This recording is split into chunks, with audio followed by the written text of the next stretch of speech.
When you came in, you said, look, here's what we're going to be doing. MLK, RFK, JFK, Epstein, UAP, 9/11, everything. And I hear you got some stuff here to show. It was actually the president of Russia that decided to declassify this. Who doesn't want this to be out? It's bullshit that it's not illegal to do this. Oh, I've seen this. We invited him to the podcast. Oh, well, if you Just get him in last town, week. let me know because we're going to come arrest him.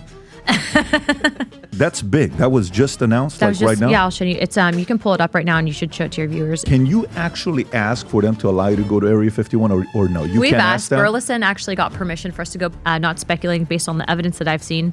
There's something out there. And based on What's what I'm the saying is craziest it's thing you've not, seen? it does confirm what the Bible talks about of there being other creations. So did anybody call you, tell you, leave Epstein alone? I have to be careful because I could get in trouble if I divulge what I've been shown in a skiff. Really? Why? Like, I'm not the person that usually starts fights. I finish them.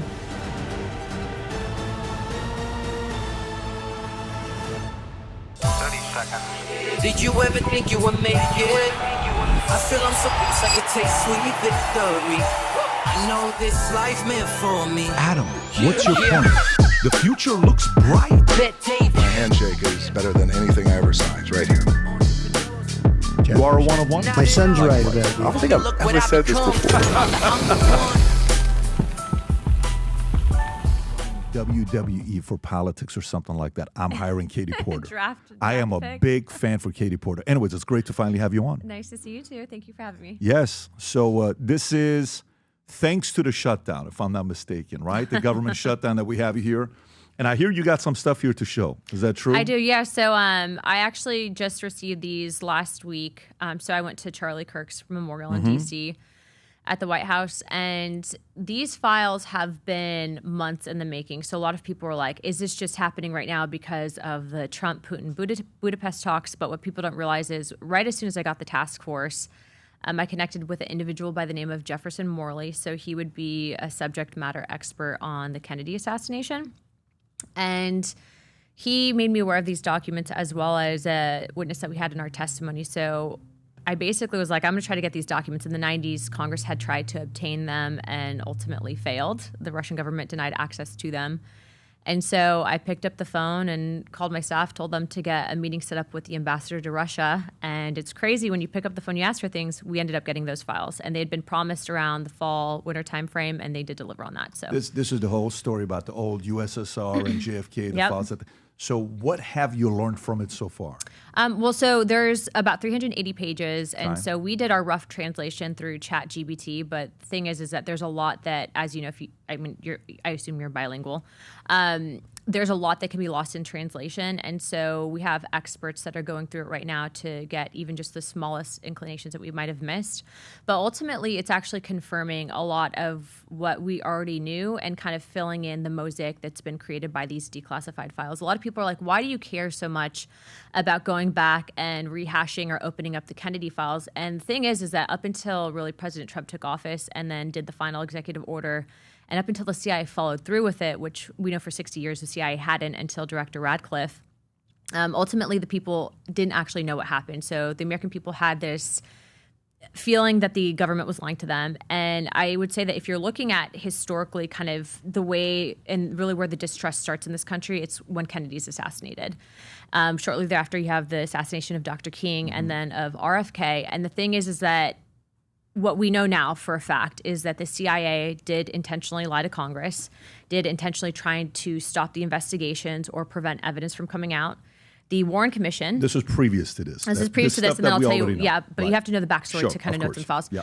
So what we also know is that the Warren Commission, which was set up by Congress to actually investigate and provide the American people transparency, actually, in my opinion, was a sham committee, and they're pushing a narrative to kind of wrap this up nicely, put it away, and not talk about it anymore. And that's because, in my opinion, the U.S. government was implicated in the assassination of Kennedy. We have witness testimony that proves Kennedy was shot from both the front and behind. meaning that there were multiple shooters. Also, the fact that you actually have documentation from an individual by the name of George Joanides that the CIA declassified that proved that he had lied to Congress. He was actually embedded as the liaison to the CIA. So there's a lot there that implicates potentially a small faction within the CIA operating rogue and responsible for the assassination. So what this does is it fills in the questions that we had in this mosaic of, well, what was the Soviets' perspective? And what we found out is that people knew that Kennedy did not want war, right? He was doing everything that he could to prevent a nuclear arms exchange. But what a lot of people don't know is how close he was to the then Soviet president. And so after the assassination took place, the president ultimately decided to do his own investigation to really see what happened and presented these findings to the U.S. government at the funeral for Kennedy. And we never got those declassified files because I believe that whoever got those documents destroyed them. And so ultimately, when they transferred over these files, a lot of them contained wires directly from the embassy to Moscow talking about what was happening. They were scared to pieces that the United States was going to use this as a means of essentially starting a kinetic fight with Russia, which thank goodness they didn't. However, it's interesting because this is being declassified now, of which we didn't have any idea that the Putin-Trump talks would be happening or Budapest or any of that. But it's interesting because Trump, in a way, is continuing and almost finalizing Kennedy's legacy for peace. And you see that because everything that he's saying right now with not wanting to escalate the war between Russia and Ukraine, continuously calling for those talks for the first time since the 90s, really being a president that's picking up the phone and trying to engage in open dialogue and potentially even talking about a trade deal with Russia. And that's really ultimately what Kennedy was also doing. So it's very interesting that this is coming out at this point in time. But there's going to be an article dropping soon on this. There's going to be an article dropping soon on this. So do we have a clue or an idea of who it was that got rid of it? Is there any speculation on who could have been? So what I was told by the ambassador, and by the way, you should just take a look at these. So these are not the translated. That's directly as I got them from the embassy. And there's only 2 other copies that exist. One was given to Representative Burleson and one was given to Representative Ogles as a thank you for being one of the first 3 members of Congress to meet with the Russians since the 90s. So I put together the meeting. But just to put in perspective, and I'll answer your question in a second, Congress is so broken that our first and foremost job should be continuing open dialogue with people to avoid war, right? And since the 90s, they have not really had much interaction with members of Congress. And then we can get into the 2016 Russia collusion and how that really fractured foreign policy. But the point is that all of that to say that, regarding who potentially would have pulled the trigger, whatever it might have been, what this shows is, I believe, a potential of a relationship that could have existed. Check out that photo for a second that you just scrolled past. So that was supposed to be a bridge going into Russia. And of course, Kirill Dmitriev, who's a special envoy to President Putin, I'm going to be meeting with him. And he had actually posted about this. But the reason I'm doing that is because, again, our job should be first and foremost to advocate for peace. That's unbelievable. Yeah. So this is bridge. That's the picture right there, right, between Alaska and Russia. Yep.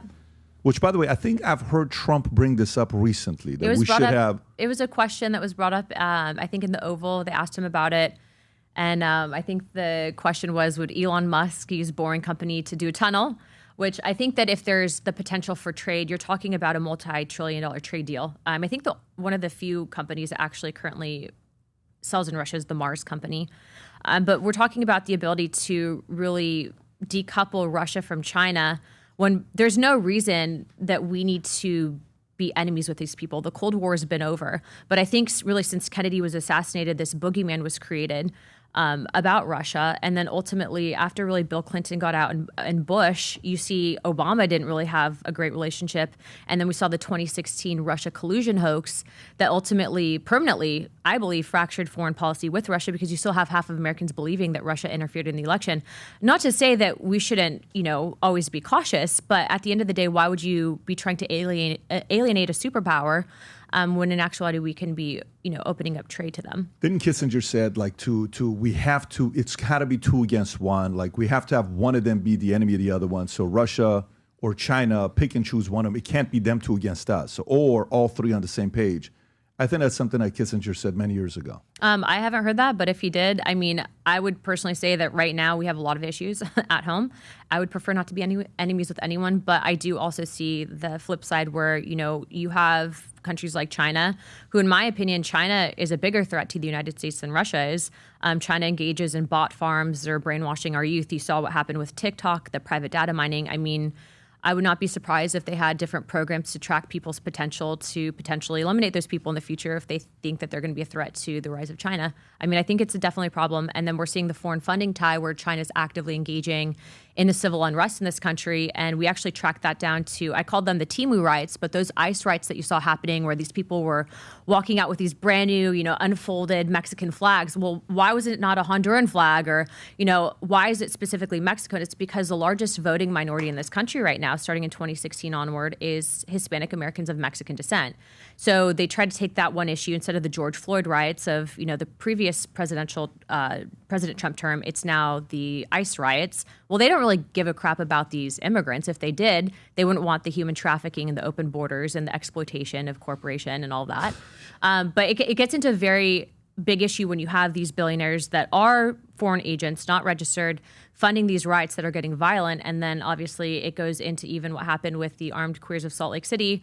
They were also funded by Neville Singham, who is funding these ICE riots. And we know that potentially they're being investigated for having connection to the assassination of Charlie Kirk. There's a lot to be unpacked there. It's a lot of different things. We can go into it. And I want to. Yeah. I really want to. But by the way, for the audience, I just want to share with them, everything here is in Russian, okay? So this is all Russian written with dates, November 23rd, you know, 1963, November 25th. And then it takes stuff to 1990, 1995, 1973. So have you guys already gone through this? Like, have you gotten a summary of what's in it? I've done a summary loosely on ChatGPT, and a lot of these are cable. So when you actually run it through the program, it compresses down a lot more. And then there's also some handwritten notes that we knew existed from Jacqueline Kennedy to the president of Russia, and then also from Lee Harvey Oswald, which is interesting, and a story will be coming out about that note specifically because Lee Harvey Oswald had written the Russian government that his wife had been, and I want to be correct in phrasing this, but from my understanding, he had written the Russian government that his wife had been recruited and approached or attempted to be recruited by the FBI. And we know historically that the FBI and the CIA had always denied having connection to Lee Harvey Oswald, but we see that that wasn't necessarily the case. And so if you want to really ask me about Lee Harvey Oswald, I mean, even in what I've looked through in the translations, they thought that Lee Harvey Oswald was not mentally stable or capable of carrying out the assassination in the way that they had painted him out to be. I think it's very possible that Lee Harvey Oswald was a patsy and that he was framed, and I think that he was murdered because of that framing. So to get your, by the way, you continue here, there's letters to other people. There's a caller. I'm trying to see who this caller person is. Yeah, it's a fascinating, we actually uploaded these directly and then I got chirped at. They're like, how do you know that this isn't Russian disinformation? And I was like, well, that's where we have our experts who are both, you know, Democrats and Republicans looking through this. Yeah. And we actually reached out to a few outlets because there is a NSC advisor to Clinton that actually went through and he's like, no, these are legitimate documents. These are not, you know, propaganda. And really what it's showing us is that there was open dialogue for peace. They did not want war, and ultimately Russia was afraid of being blamed for the assassination. And then even in Russia's own findings, they actually say that it was likely American intelligence that led to the assassination of Kennedy, in addition to right-wing. And if you think about right-wing back then, it was that bloc that was, you know, pushing the anti-communism, which granted, communism not good, but if you think about the situation, the McCarthyism, right. If you think about the position that Kennedy was in, Kennedy was really considered a progressive in the sense that everyone surrounding him wanted war. Right after he was assassinated, LBJ went right into Vietnam. He didn't want that. He didn't want to go to war with Russia, but he was also greatly outnumbered within his own cabinet, and in the sense that he had no allies, I think that he was easy to pick off. Yeah, I mean, I don't trust Lyndon Johnson for nothing. Oh no, he was like the one that benefited the most from his assassination. Benefited the most, and the more and more you read about the guy was a full-on scumbag. He was a dirty guy. He was a dirty guy when you hear, and you know, the benefiting, all that others, how quickly it's like, yes, Jackie's looking like, what are we doing? Yeah, we got to move. We got to move. I'm the president now, and it was They couldn't stand the whole Catholic, all the stuff that was going on at that time. They were worried that the Kennedy family was going to be running it for many years. And by the way, as a case study, the Kennedy last name and the Trump, that's a very close case study. Yeah, they're like both political dynasties. Both political dynasties. Trump's kids are young. Eric, Ivanka, you got Don, and you got Barron. This could be a... Barron's too. That guy's like... He's one of a kind. Yeah, he's already doing pretty good for himself. He's already doing very good. He's funny. He's witty. He's intense. It's funny because I had Eric Trump on, and there's a clip where Barron at the inauguration walks up to Biden, and he whispers something in his ears, and everybody thinks he says, "It's on," or something like that, right?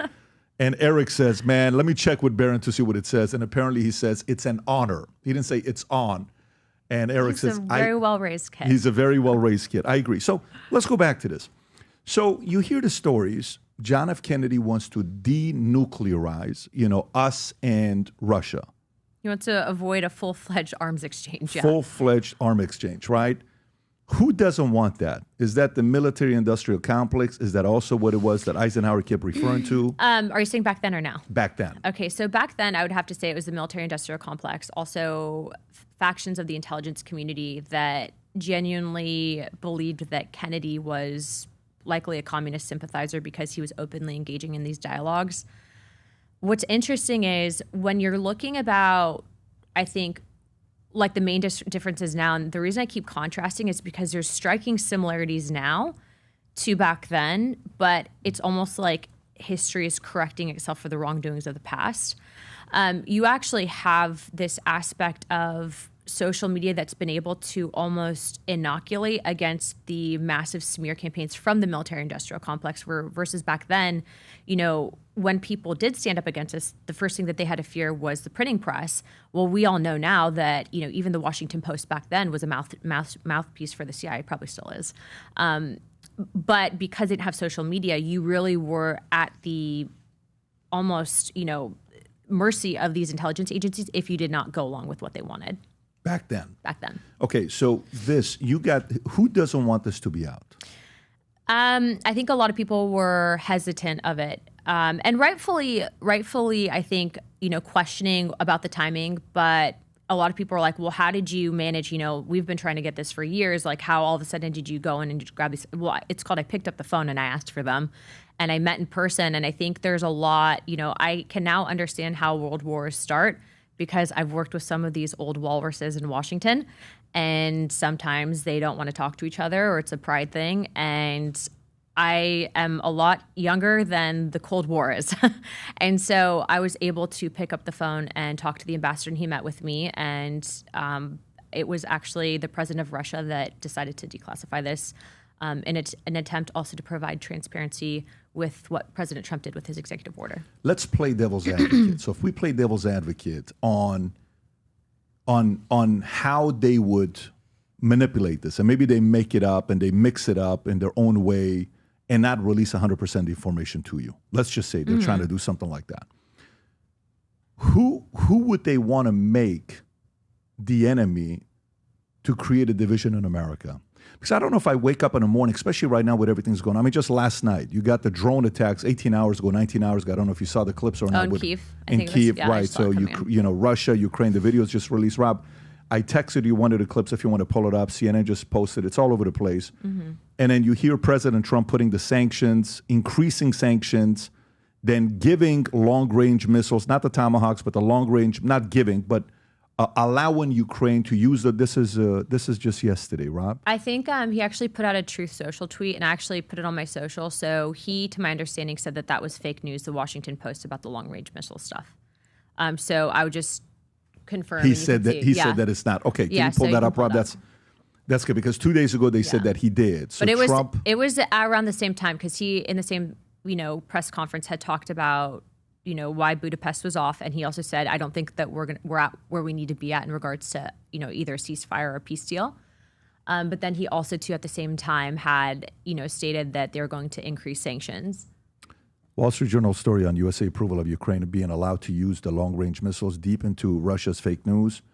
The U.S. has nothing to do with these missiles, wherever they may come from, or what Ukraine does with them. So he So then where would they get it from? Probably from NATO. So NATO is funding the Ukrainian government right now in regards to the munitions that they're getting. And this gets really complicated. So I actually went to the EU and I met with the European Union, which, by the way, interesting story there. I was on a delegation and, there's a lot of countries that they have really crappy economies and they're pushing for this war. Ironically enough, you know why they're doing that. Of course. But then there's also representatives that are more conservative leaning in the EU that want nothing to do with, war with Ukraine. And it's interesting because I even went to Romania. I met with the president there. I met with their parliament. I went to Moldova. I met with their president, their parliament. No one wants war that's having to deal with this on their doorstep. It's only the countries that are like hundreds or thousands of miles away that are like, heck yeah, let's continue this. Zelensky, I think, is, he's not doing right by his own people. He hasn't held elections since the war started. We had elections during our civil war. You're telling me that you can't hold elections? I think that he doesn't want to take a loss, and so he's looking at peace as a loss. But I think that that's terrible leadership because you should look at peace as a win, especially when you've had that many people that have died. Yeah, I mean, I don't trust him at all. But President Trump seems to be in the middle right now, trying to figure this thing out, the peace deal, and this one seems to be complicated. I think after Rob, can you pull up the call that they had after the 2-hour call? I think the President Trump had. President Trump got upset yesterday. Something happened with the sanctions. Can you pull up the sanction story that I think literally just happened? So it seems like he's in the middle, and neither one of the sides. So yeah, he's not wanting this to escalate because I think he shares the same sentiment that many of the American people do, and that we need to index war and that this can't continue. And also, too, I think that there's this aspect of, he realized, President Trump, yes, he's a president, but also remember he's a dad. He has a lot of kids, he has a lot of grandkids, and he's seeing how many people are dying. And I think that when you're in a position of power, especially at his level, you have to weigh the decisions that you're making. And he understands that ultimately, when you die, you have to answer for those decisions. And so he wants to be, I think rightfully so, known as the peace president. I think that that's why he's been able to accomplish 8 of those peace deals. And I think that they'll be number 9 soon. Oh, I believe as well. But I think in this point, he's in the middle. And, Putin's probably like, wait a minute, why are you allowing them? Are you giving them long-range missiles? No, I didn't. NATO, are you doing this? And then Zelensky's like, well, I thought they're not going to do this. Why are they attacking us? And I'm assuming there's calls taking place. Well, I thought you're not going to do this. What are you doing? If you do this, I'm going to give you sanctions. I had to do it. You don't understand. Why are you taking their side? I'm assuming he's in the middle of this, trying to get the two to get along. That, and also, too, he does have a commanding presence in NATO. But NATO, again, has been pushing for this. And they have this same Cold War era perspective when in actuality they shouldn't. Kudos to the president of Hungary. He's been the one saying, like, hey, the EU, NATO needs to chill out. And that's why he agreed to host the peace summit, which is, I think, they'll wait till they for sure have a deal to then go meet. And so a lot of people are like, oh, he's backing out because, he's going to back you. That's not what he's doing. President Trump is probably the best negotiator. And it's funny seeing a lot of people speculate. But you can actually hear everything that he's saying. He does not want to escalate it. He wants Putin to stop striking Kyiv and wants to index the war in Ukraine, but he also understands that, Zelensky's asking for Tomahawk missiles. I'll tell you, I actually did meet, because I usually like to listen to both sides of the argument. So I actually went to Poland and I met with the Ukrainian parliament when I first got elected. And I was absolutely disgusted by how some of the members expected Americans to be funding that war, but then also to what I was told what they were going to do with the weapons that we were giving them after the war.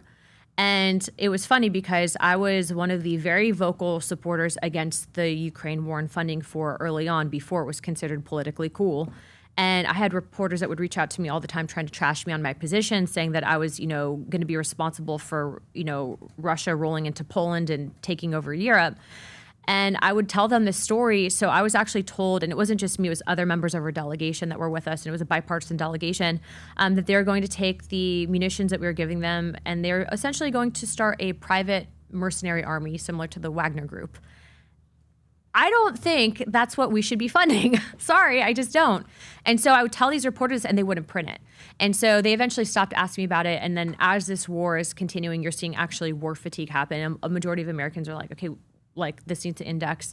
But you still hear people, even people in Washington, that have this mentality and perspective that we need to continue that war. And I kept noticing not one member of Congress was reaching out to help support the president's positions for peace talks to the Russian government. They're all going to take selfies with Zelensky. They're all going to Ukraine. Not one member until I picked up the phone, coincidentally enough, talking about this. And then I was like, you know what? There has to be a counterweight to all of this argument, like to actually open up and show that there is actually a demographic of Americans that want peace and don't necessarily buy into this whole mindset. I'm also not on House Armed Services. I'm also not funded by the defense industry. So there's that too. Yeah. So this is the clip, by the way. If you want to play that, this is the drone that happened 17 hours ago. Go ahead, Rob. Okay, that's in Kiev. So Russia launches large-scale airstrike. Yeah. But by the way, Ukraine is the true drone expert. They've launched, I think, 500,000. The way they build them as quickly as they do, I think some 60% of drones are produced in Ukraine at the pace that they're going. And then just 15 minutes ago, if you want to go to the one 15 minutes ago, Rob, of what happened with China pausing state oil major suspends Russian oil buys due to sanctions. Sources say this is 50 minutes ago with the sanctions that the president put on. So let me ask you, when you ask for this, how much longer after you asked for it did you get it from the president? So I asked for it when I first got the task force after our first hearing. So that must have been at least over 6 months ago. But even then, I actually had talked about it on Chris Cuomo. And I'm glad that I did, because a lot of people were like, oh, this is, Russian propaganda. And I was like, what, for peace? Like, I don't know about that.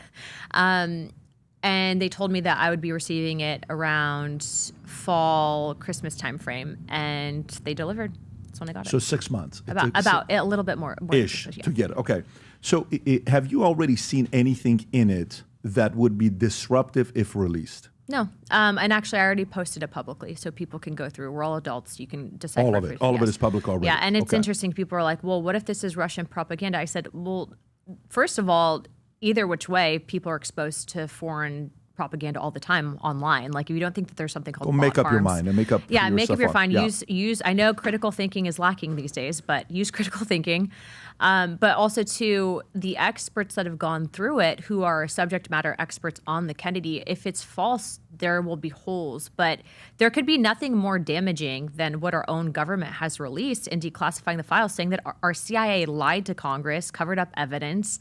That the Warren Commission was threatening witnesses, that there were multiple shooters. I mean, how much more damaging can that be? I think people that make that argument are afraid of maybe, and it's cognitive dissonance, I think, sometimes, but you should look at both sides and decide for yourself. I'm not telling what you think, but what I am telling you is I would much rather have a world where we're not killing each other and all economically benefiting than the latter. Yeah, when you said 19, right after the assassination, previous to that, the mainstream media had the highest level of trust from the American people. 74% the number was, 73, 74%. It's at the lowest ever. I think it's like 24, 26% today, Rob, if you want to zoom in. Well, it's gotten worse as what happened in 2016. We know now with the declassified Russiagate documents. But it's sad because a lot of people have cognitive dissonance to where they're so programmed that even when you show them the truth with the facts, they just don't believe it. And that's really the fault, 100%. The media's to blame, yes, but it's really the fault of those politicians that chose to do that.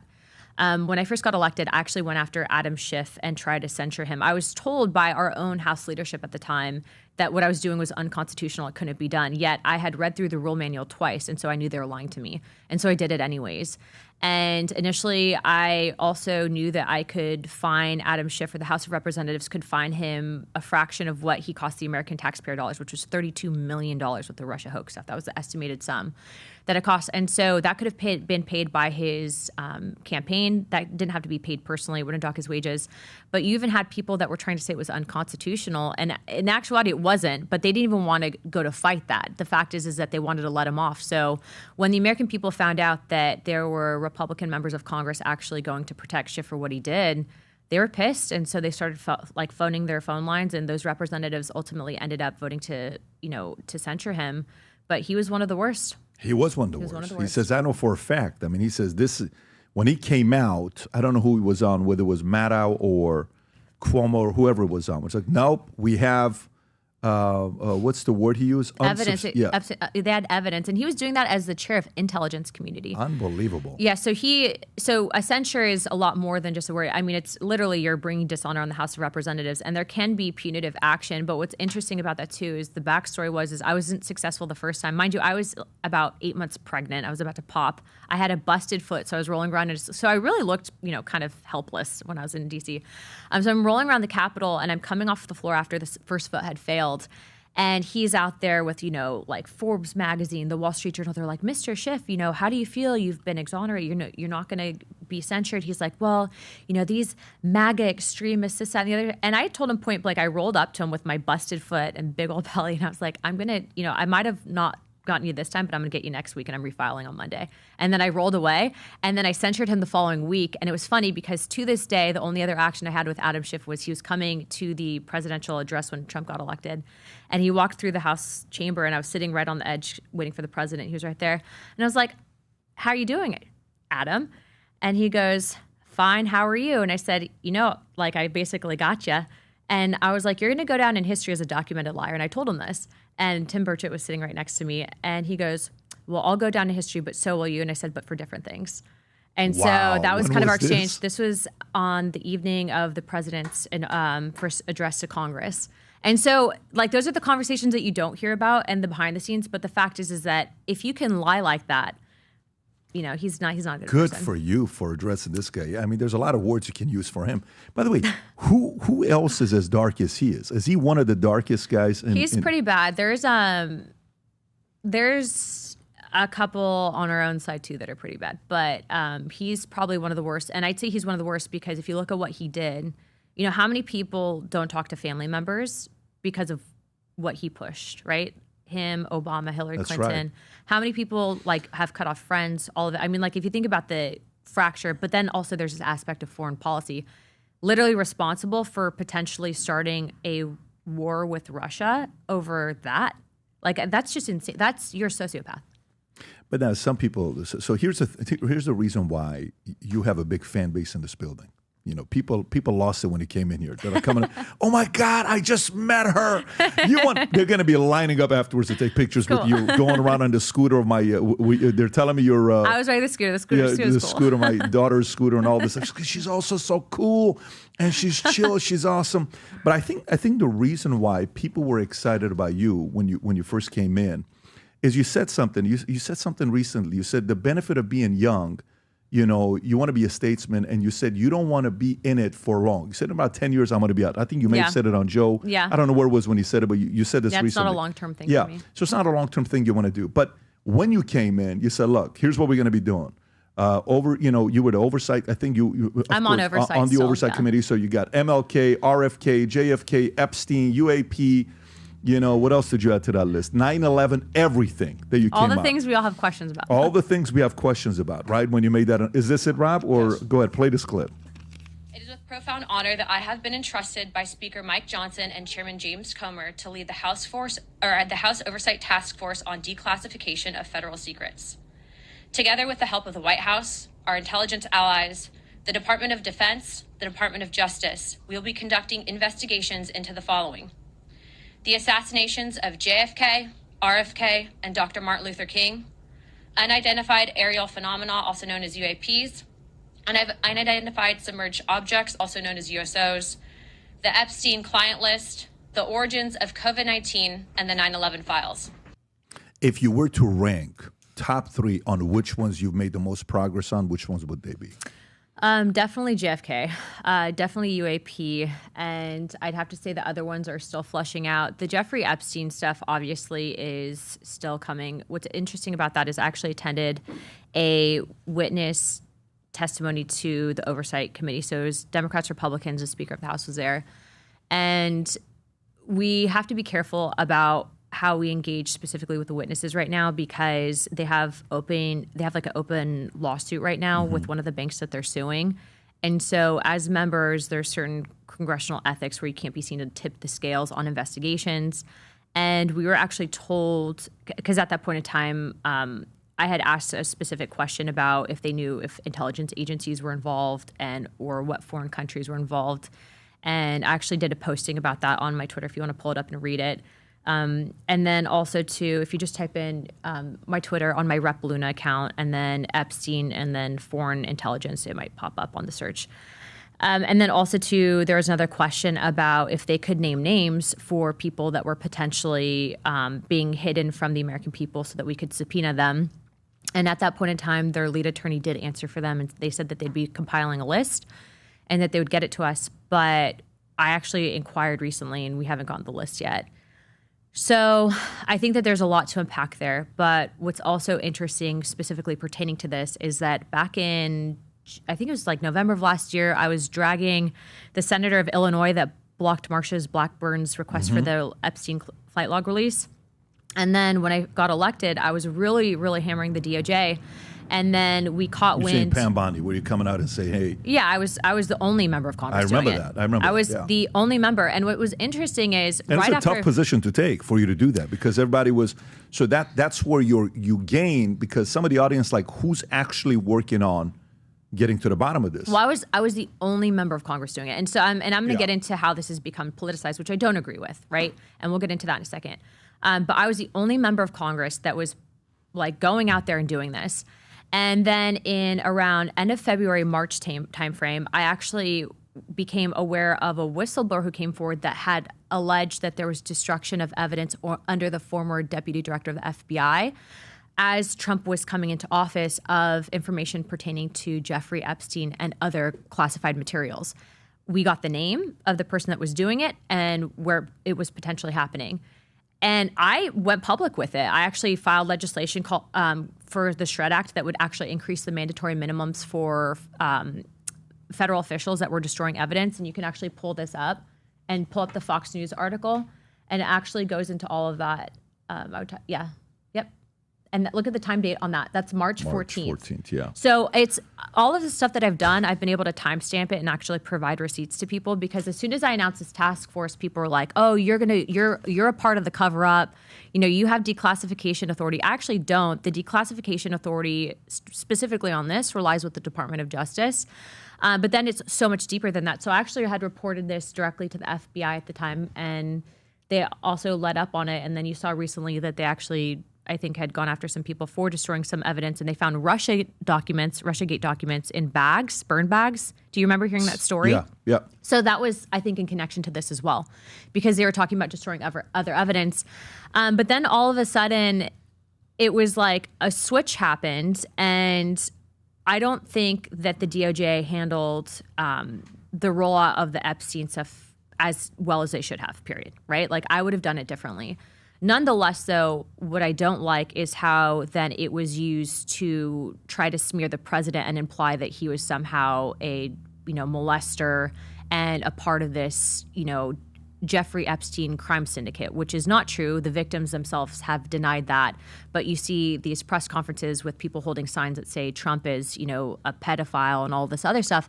And that in itself is what I don't like about how the politicization of you taking victims who do deserve justice, and then they're using it for their own political game. This could have been declassified under Biden. They wouldn't even touch it. You're right. And by the way, my argument to that, when people say stuff like that, it's like, look, you think if they had anything on Trump, they would have let him run in 2024 as aggressively as they did? They would have released that? They would have destroyed him for him to be done and never be able to get reelected to get in there? 2016 wouldn't have happened. And not only that, he wouldn't be as aggressive and offensive if that was going on. He wouldn't be coming out. And so I don't think that's at all the case. For me, it's a completely different angle I'm going with this, because I remember when you said this, July 24th, the deep state is stonewalling us on Epstein files, but we're breaking through. New logs come in, follow the money. This is you on Twitter, I believe. And then it continues, September 5th, new Epstein files confirmed an intelligence connection, Saudi, Russia, Israel. The end goal is justice for survivors. So this and that was directly related to us from the victims. Right, that's from a month ago. And then this week, we see the letters of Leon Black, the email exchange. I'm sure you saw that one. I haven't. Oh, you got to see this. So Leon Black, interesting, who I'm sure you know who Leon Black is. Leon Black is, well, maybe go to the story first, Rob. So we know Leon Black is a guy that paid Epstein in consulting fees. $170 million. That's a lot of money. I've never heard of that before. In consulting fees. What was he consulting for? That's exactly it. So when you break it down, Rob, if you just kind of type in $170 million, is that the one? So Mr. Epstein, Hector, Mr. Black, multiple times for $10 million, beyond $150 million he had already paid. So for a total of $170 million that Leon Black paid to Epstein in consulting fees. Well, he was helping me out with estate planning, and he was helping him with tax planning. It's a lot of estate planning and taxes. A lot of estate planning. And then the email exchange comes out right there. Leon Black paid Jeffrey Epstein $170 million for consulting services primarily related to tax and estate planning between 2012 and 2017. This was discovered during an investigation into their financial relationship, which began after Epstein's 2019 arrest. The extraordinary size of these fees, which vastly exceed what Black paid other advisors, has drawn significant criticism. So then we see these emails. Rob, if you want to show the emails. So the first one, is this one. And this is from Epstein to Black. I never want to have any more uncomfortable money moments with you. I find it very distasteful. So to be clear, my terms are as follows. I will only work for the usual $40 million a year. It needs to be paid $25 million upon signing an agreement. $5 million every 2 months thereafter for 6 months, March, May, June. This can begin if I'm able in January. I will immediately stop work if the payment is not received. And if you want to go to the next one, at least for a few weeks, I am unable to commit much time and make any future plans to guide you in the redoing of your procrastination produced mess. That being said, the tasks at hand are the following. You have a bomb of color strings that your retarded children have formed. It has to be very carefully unwound. What does that even mean? Well, I don't know if you've seen the letter between the two that he wrote to. No. This Leon Black character relationship with Epstein is extremely weird and concerning, to say the least. There's a letter he wrote to him. Oh, Les Wexner has been an interesting. He's another one. Yeah. Lex Wexner, he's the one that gifted him the largest private residence in New York. I want to say it's 50-something thousand square feet. $77 million property that they just gifted to Epstein. Here's a gift. I'm sure you've gotten a lot of nice gifts in your life. Not since I've been elected. No gold bars for Luna. Yeah, so when you see this kind of stuff, the part that becomes problematic, and by the way, I love, Rob, do you have the letter of Black and I think it's that's the one right there. You just had it, Rob. Yeah, right here. You just had it right there. Zoom in a little bit. So this is a letter that apparently he wrote to, Leon Black wrote to Epstein. Go a little bit more. A VFPC. VFPC is a Vanity Fair poster child. Is something to be. A VFPC is something to see. A liver, a lover, a Jeff, a Jeffrey. Let's all give a cheer. For today, he's 50. 5 decades, or half century, I can't read by birds, and only by books. C's and M's are his key. Blonde, red, or brunette, spread out geographically with his net of fish. Jeff's now the old man and the sea.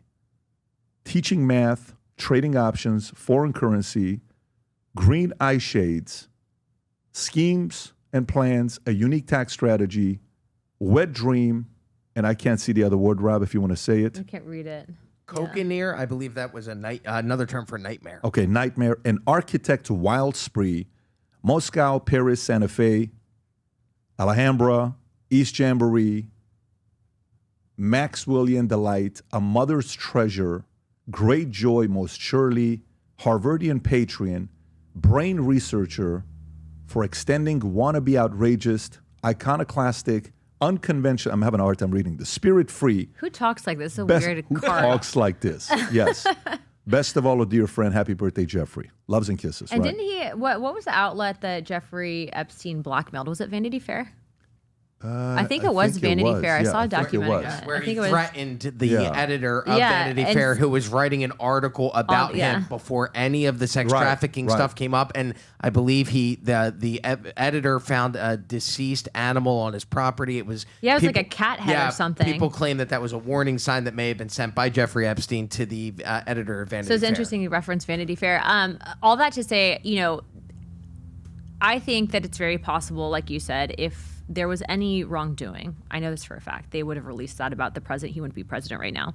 So he's probably, and I always tell people this, no other politician has been, basically had lawfare waged against him the way that President Trump had. He's like clean as a whistle, this guy. But when you look at what they did prior to Trump getting into office, I mean, I have the timestamp back then that we were notified of destruction of evidence. So evidence tampering, all of that to say that it's very possible that they did do that. But what is without question is that there were many people hurt. And when we were in talking with those victims, I mean, every victim, there was one woman that said that she is going through therapy right now because she doesn't remember what was done to her. There's like massive parts of her memory that are completely blocked out. And so she's going through certain, I guess, psychotherapy to kind of help flush that out.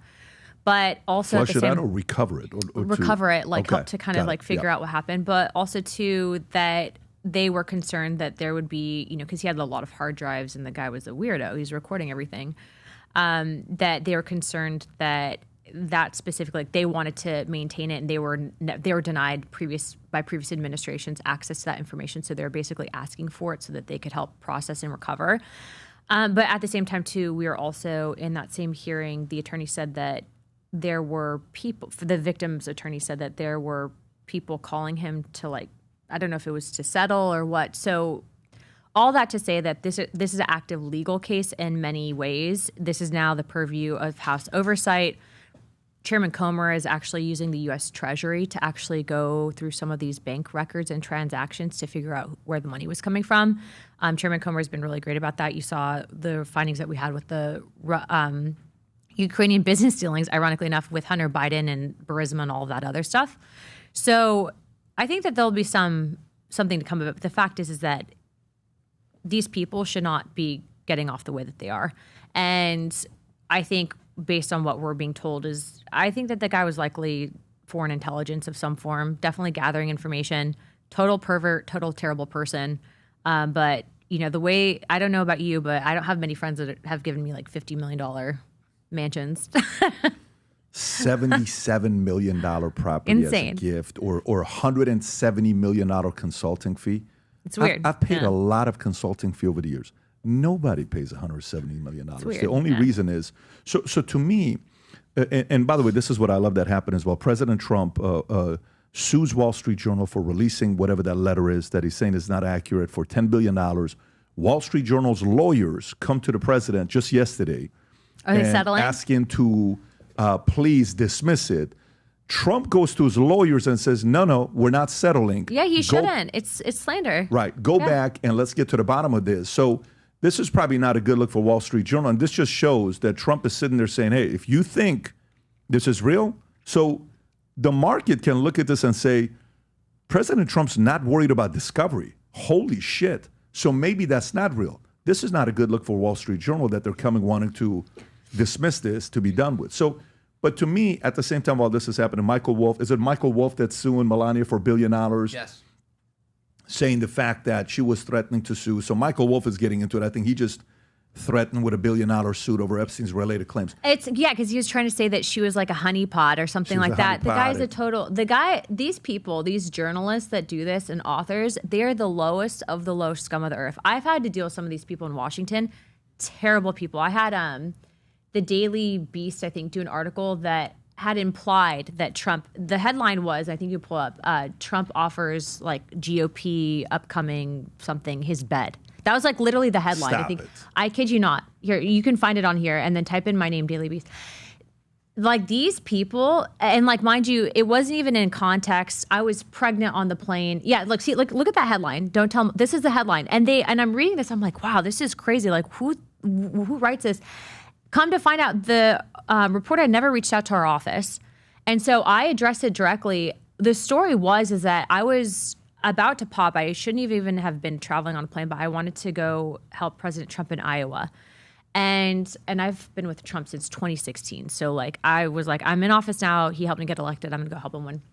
And I was probably like within the window of where you can go into labor when you're traveling. So like you have kids, you know that's a very scary window.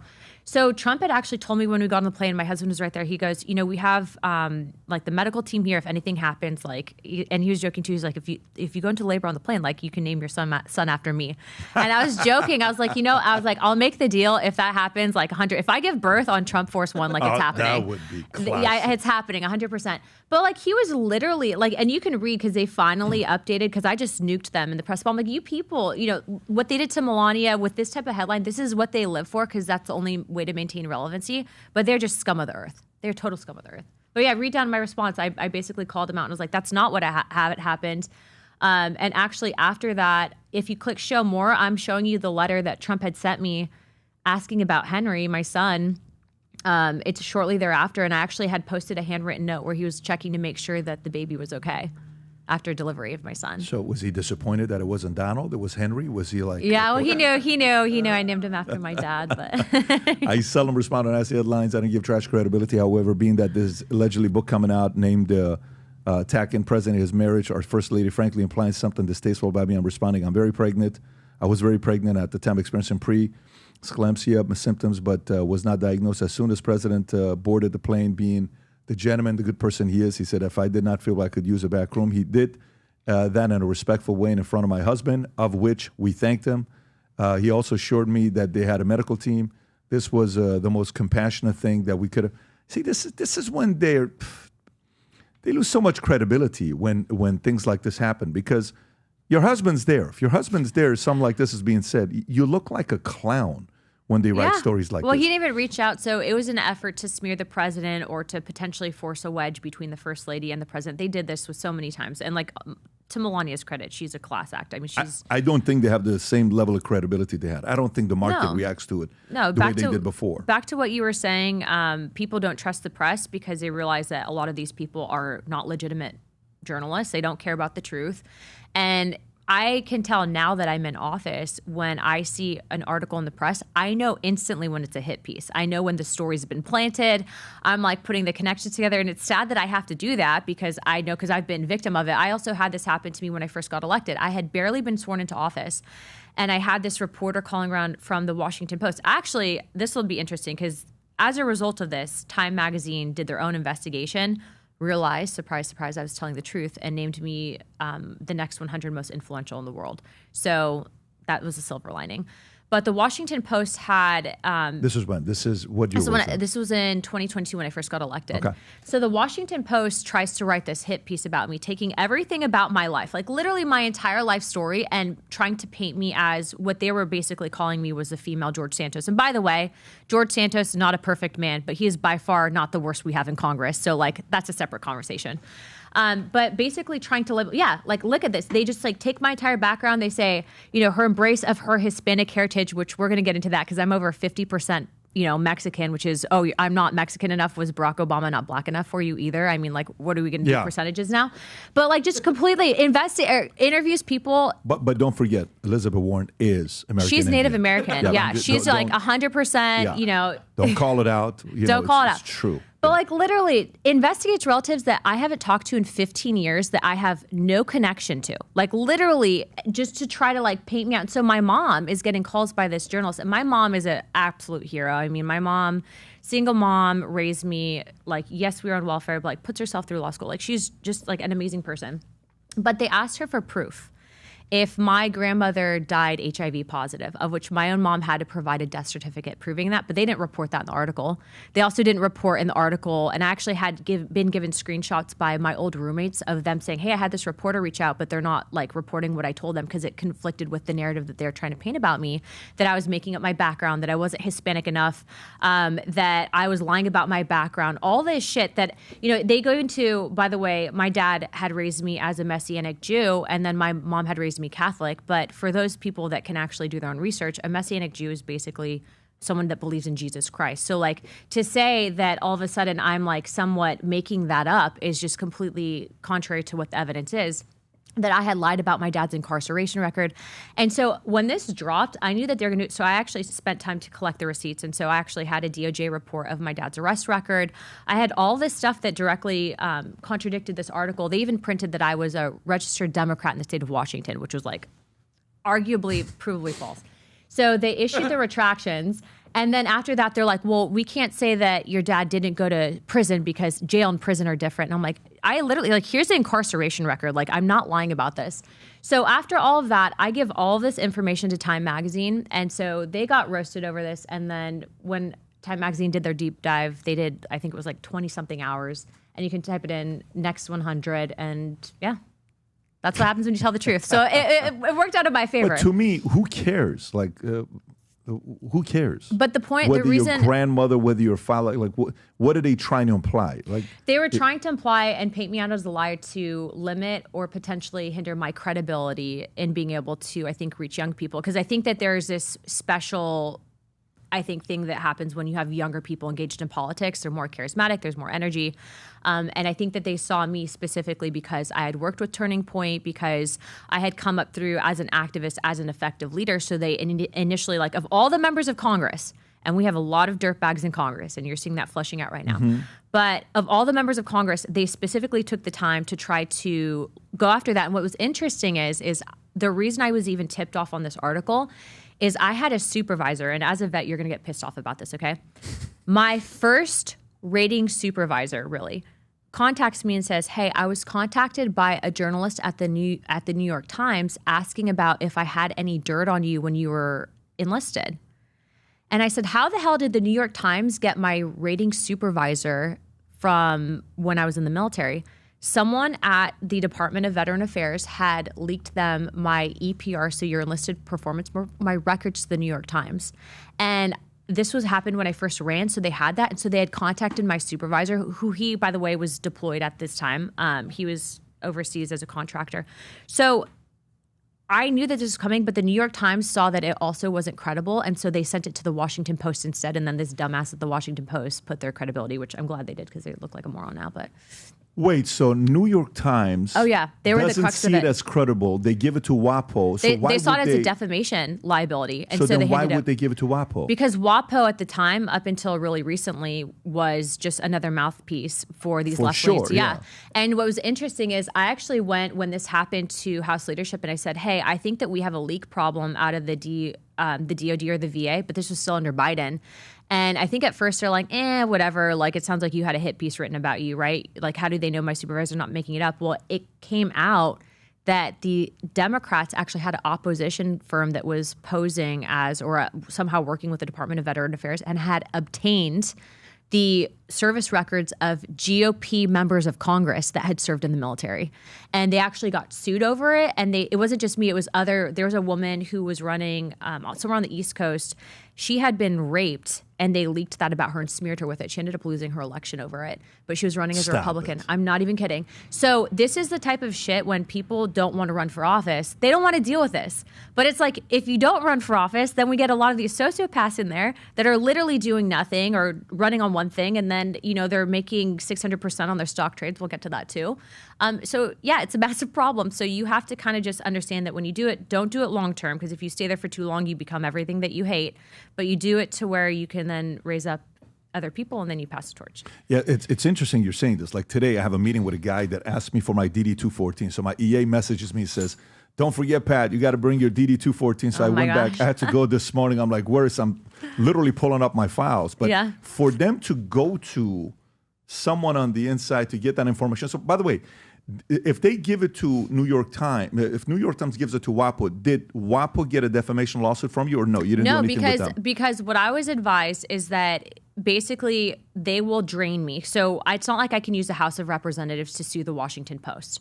The Washington Post has way more money than I do as a member of Congress. So I'm not going to be able to sue them and use my campaign funds to do it. And so at that point in time, you have to just fight it out. And so thank goodness at that time, Elon had actually purchased X, because when I first ran for office, I was one of the few people, I think it was like me, Laura Loomer, and a few others, that had sued X. I was running, or at the time Twitter, I was running for office at that point in time, and they were suppressing my reach, my engagement. I was being suppressed on Facebook. I was being suppressed on pretty much every media outlet, social media outlet, and I was using my social media to fundraise my campaign. So I was funded by those $20 and $30 donations, as opposed to a lot of the special interest money in Washington. So they were tipping the scales, and we know that they did this in the 2020 election with Mark Zuckerberg, who he's still, I'm glad that he sees the writing on the wall, but he's still, him, Jack Dorsey, all those guys. $400 million. Yeah, they did. I mean, it's insane. And then, of course, in my investigations, we actually found out when I was on Oversight, you can actually play this clip. It's the Rep Luna interviews Yoel Roth. And I actually found out that Twitter at the time was engaged with Meta, YouTube, for using a private cloud server to communicate, operating with the Department of Homeland Security and CISA, which is supposed to be set up to monitor domestic terrorists. And they're actually using it to suppress information pertaining to the January 6th when President Trump called for peace.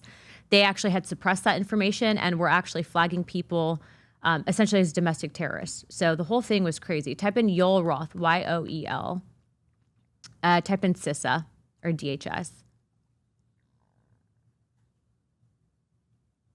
Yeah, I'm sorry.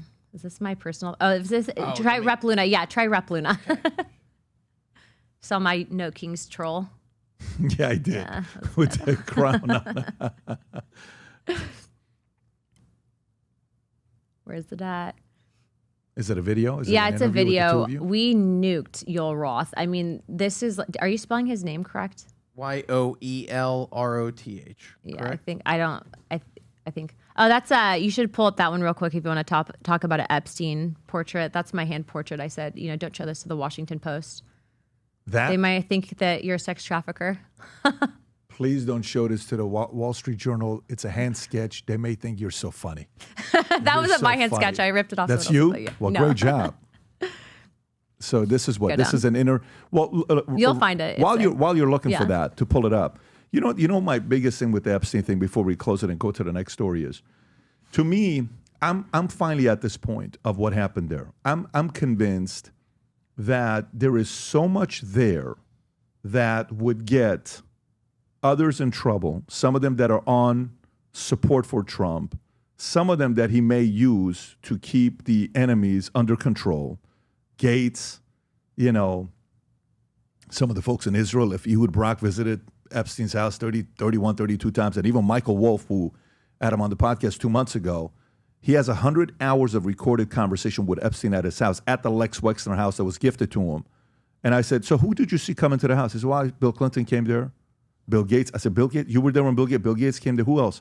Ehud Barak. Yeah, I saw Ehud Barak there. So what's he doing there? Well, I don't know. They would have these meetings and all this. So he's saying this on the podcast. So to me, if the president is a deal maker, and this is the part, because if we know $170 million consulting fee is weird, I will tell you, if no one gets in trouble, that's going to be problematic for some people, because they're going to be like, wait a minute, we know something happened there. We've seen plenty of the documentaries. We've seen plenty of the stories. We've seen the lawsuit. We've been tracking this guy for a while. We know what happened when even the story of 2007, I don't know what year it is, when President Trump kicked him out of Mar-a-Lago.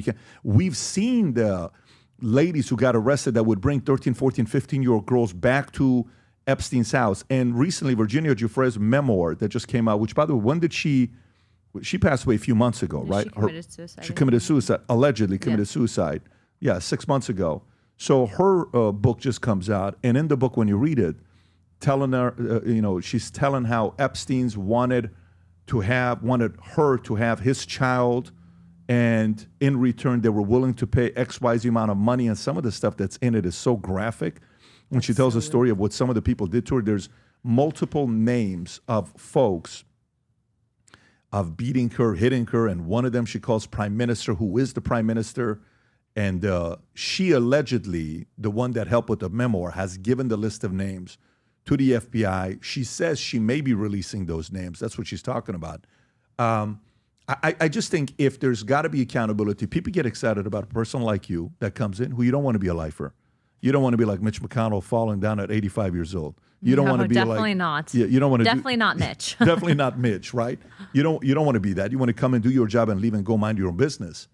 But I do think there is a group of people on the base that are going to sit there and say, Anna, we want to see some names, Anna. We want to see some names, Anna. I wish I had names to present, but we haven't got names. I know. And you said something. You said you don't control that, right? Yeah, I don't control the... It's the DOJ. It's Pam Bondi. It's the DOJ, but also Oversight. I think a way that there's going to be names that come out is through those bank records and transactions. And so that's why this has been given to the chairman of Oversight. So the entire, Oversight committee, Democrats and Republicans. Have you seen some stuff name-wise that for you, you're like, dude, this is pretty shitty. This is dark. I haven't seen anything that hasn't already been out there. I mean, they housed the 33,000 files, and there was some new information. But as far as the names that we were told by the witnesses that we were going to get, we haven't gotten those yet. Do you think we will? Do you think there's out of all of these, because you go through, right? JFK, MLK, RFK, COVID, Epstein, 9/11. Do you think anything will happen with Epstein? I think that if the witnesses can provide names, then yes. I do think that based on what I was told by a whistleblower, and you saw the article from March of this past year, that there was some form of destruction of evidence.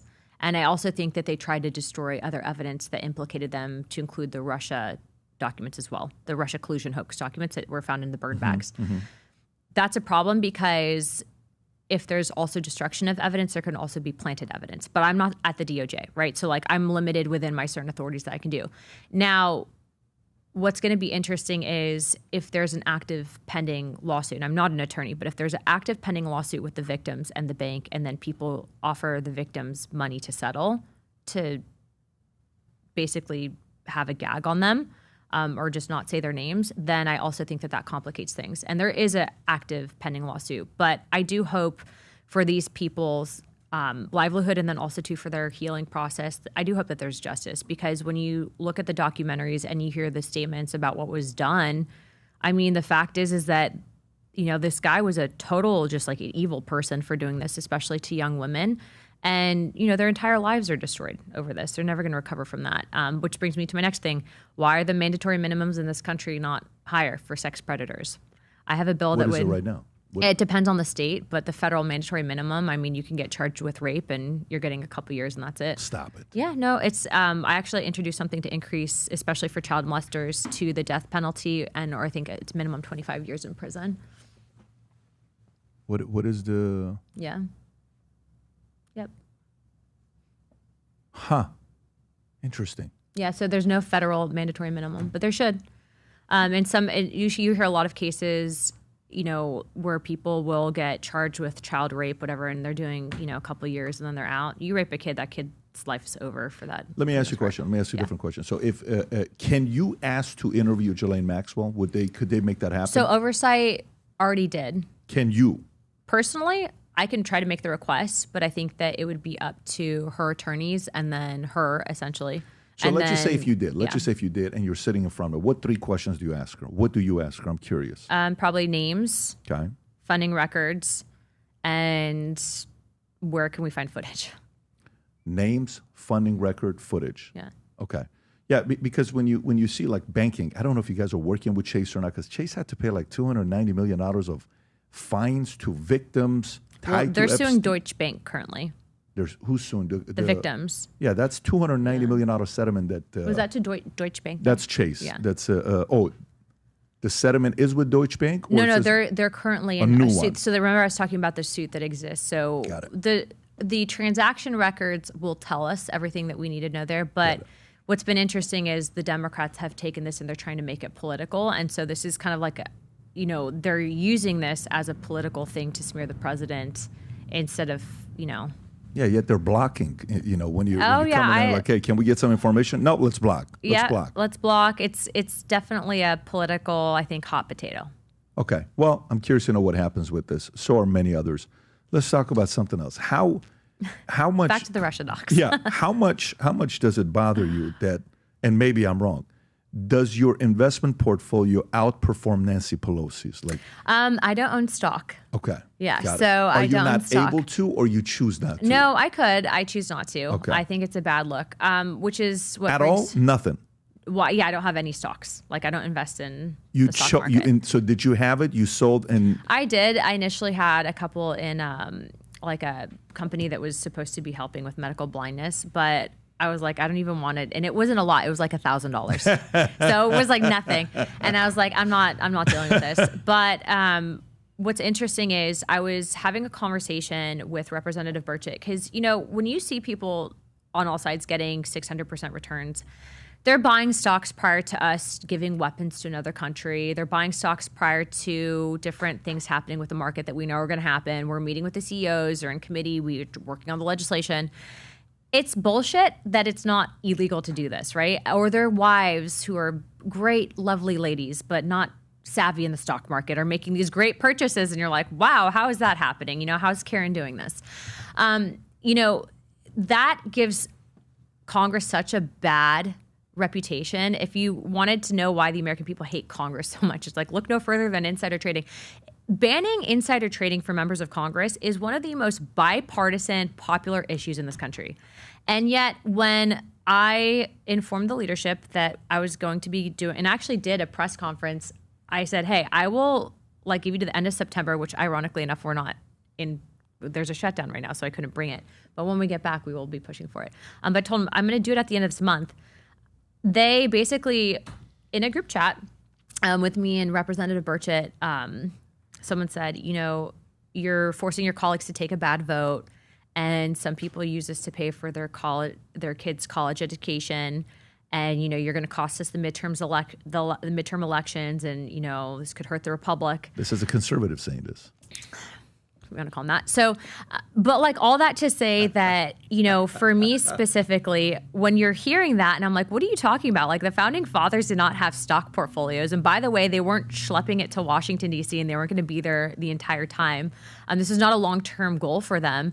But what it's become is it's evolved into this like nasty machine where people do this full time and they have no issues insider trading and all of that. I was like, I'm saving the republic. I'm not breaking it. What are you talking about? If you have, you know, these invested portfolios that are going into the defense industry or the pharmaceutical industry, how would you ever be expected to advocate for those people, right? So this gets into, you know, do we need campaign finance reform? I would hope so. I think so. I think that it's ridiculous how much money goes into congressional seats. I can tell you that when I first ran, I was, you know, using the grassroots fundraising. The second time I ran, I was grossly outspent, you know, 3-1 and then 12-1 the first time I ran, and I won my last election cycle. I mean, I was pretty severely outspent there too. But the point is it should not cost, you know, tens of millions of dollars to run for Congress.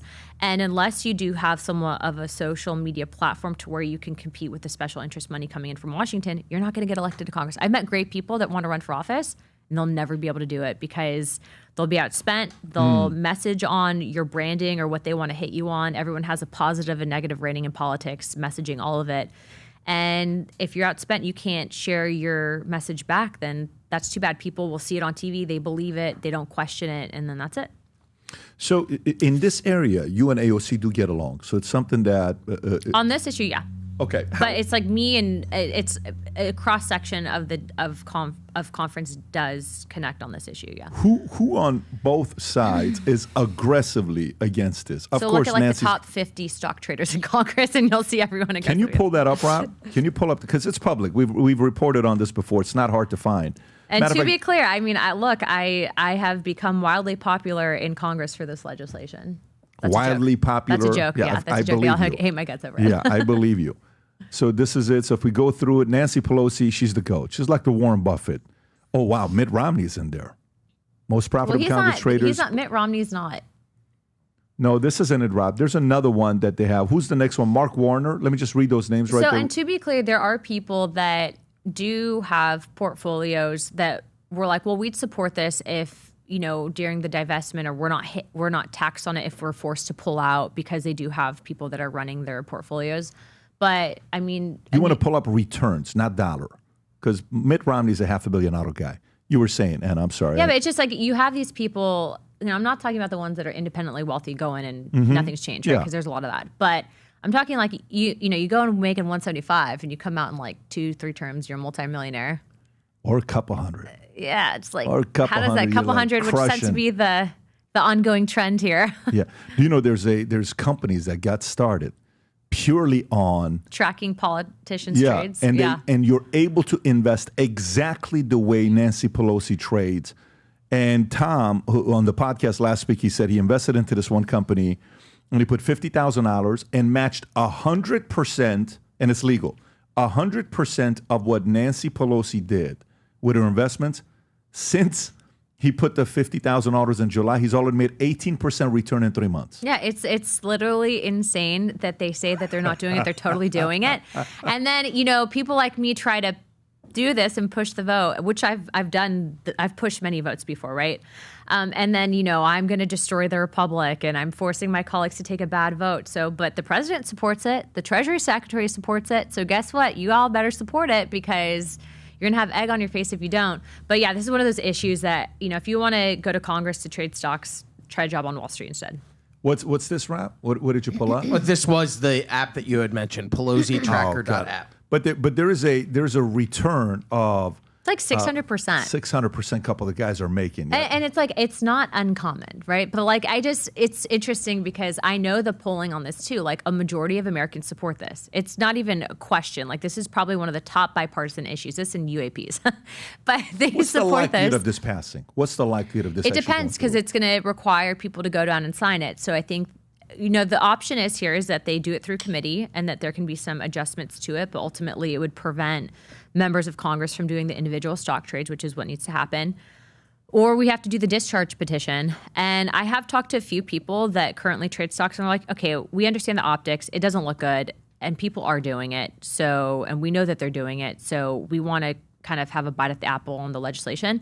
But the bill that we have as is that, AOC, Chip Roy, myself, Tim Burchett, all these people have signed on to and worked on is pretty good. It has a lot of co-sponsors. I think that it passes if it comes to the floor. So I think that it's just going to be the process of getting it to the floor, which there's a lot of parliamentary hurdles that you have to kind of conquer. A lot of people are like, what does Congress do? What do you do? I'm like, guys, there's literally probably about 10% of us that are doing 90% of the work. So a little bit of grace, please. Thank you. That's generally the rule, though, right? Pareto theory is 80-20, but it's probably more on the 90-10 of what happens. Yeah. What is AOC like to work with? I haven't really had much conversation with her. She was on my Oversight, or she was on Oversight with me, the committee last Congress. She's now on a different one. I've worked with her on this bill specifically in regards to us both backing it and then also to backing a capping credit card interest. And I think she'll probably get behind one that we're going to do on capping student loan interest.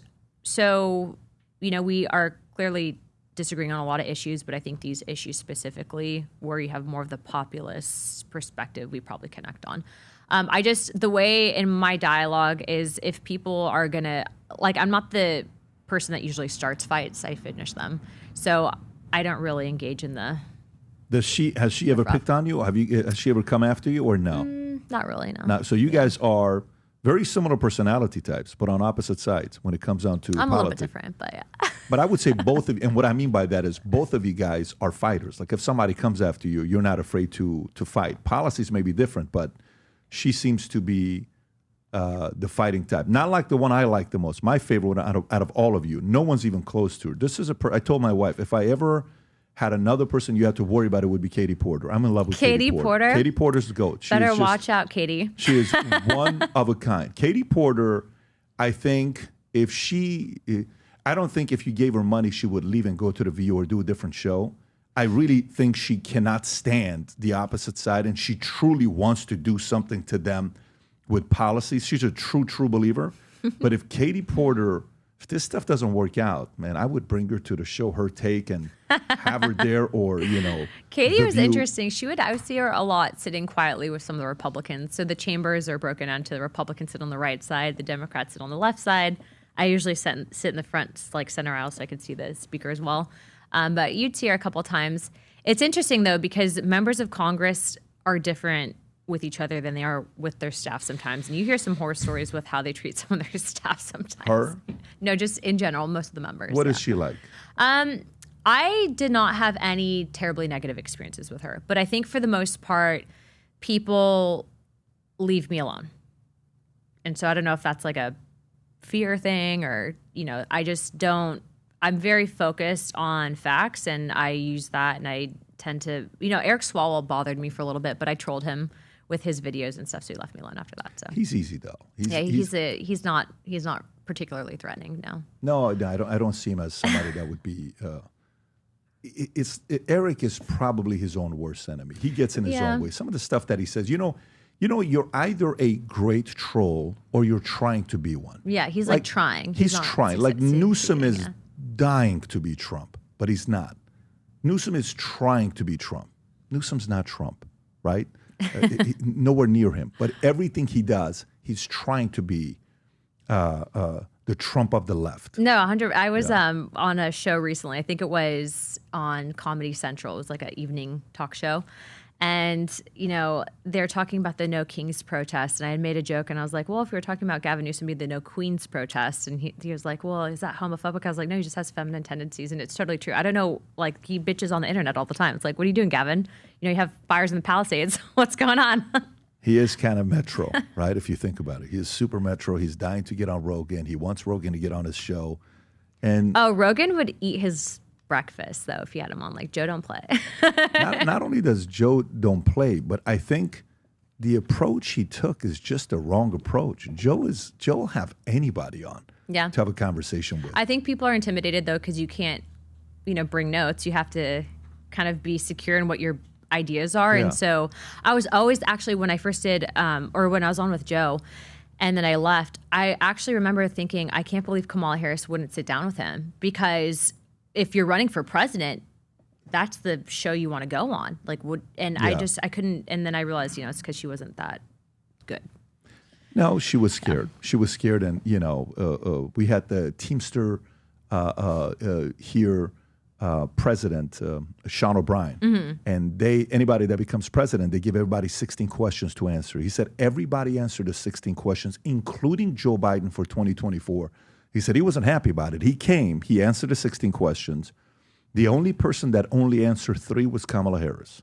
And he says, you have to realize, I'm a lifelong Democrat. My entire family were Democrats. We're going to vote for Democrats. But he says, she came to us and she said, with her, I don't need your vote, but you guys better support me. I was like, what? We're Democrats. What are you doing talking to us like this? So yeah, she's not a good person. She is. I mean, there's a lot of words. Have you ever met her? Have you ever had any encounters with her? You can find, when I was with Turning Point, I was coming back from the NRA conference, and this was back, I think, in 2018, and I ran into her at the airport in Dallas. And the reason I got into politics is because I started as a counter-trafficking activist. That's how Charlie Kirk found me during my gap year. And I ran into her at the airport. Yep, there it is. And I confronted her over not doing anything about the trafficking of women and children, because she's literally, like, if you're in office and use your position to help fight that, right? And that was my interaction.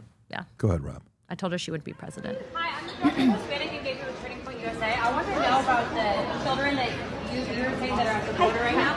Wait, would you answer the question real quick? No, I'm taking a picture real quick. Yeah, you're getting behind me and you're saying that you're fighting for women. No, I'm not going to back off. Don't touch me. Don't touch me. I'm asking her. She's saying that she supports Hispanic. Those ladies asked her to take a picture. I don't care. You're in my way. Don't talk to me. Those ladies asked Don't talk to me. before you walked up. She is damaging what is happening to Hispanic women and children at the border because she's promoting family reunification, which child sex is directly You're not commenting on this issue. What year is this? You are directly impacting the Hispanic demographic in a negative way. Initially, I think, on the Democrat ticket to run in 2020, and then she didn't make the nomination. Then Joe Biden was the nominee, and then she became the VP. And then it was funny because I saw her also walk in, because I came in 2022, so she was still a vice president. And I know her team saw that, because then I started campaigning with Trump and JD, and then Kamala HQ would keep reposting my stuff to try to at me and stuff. So Kamala will never forget that day.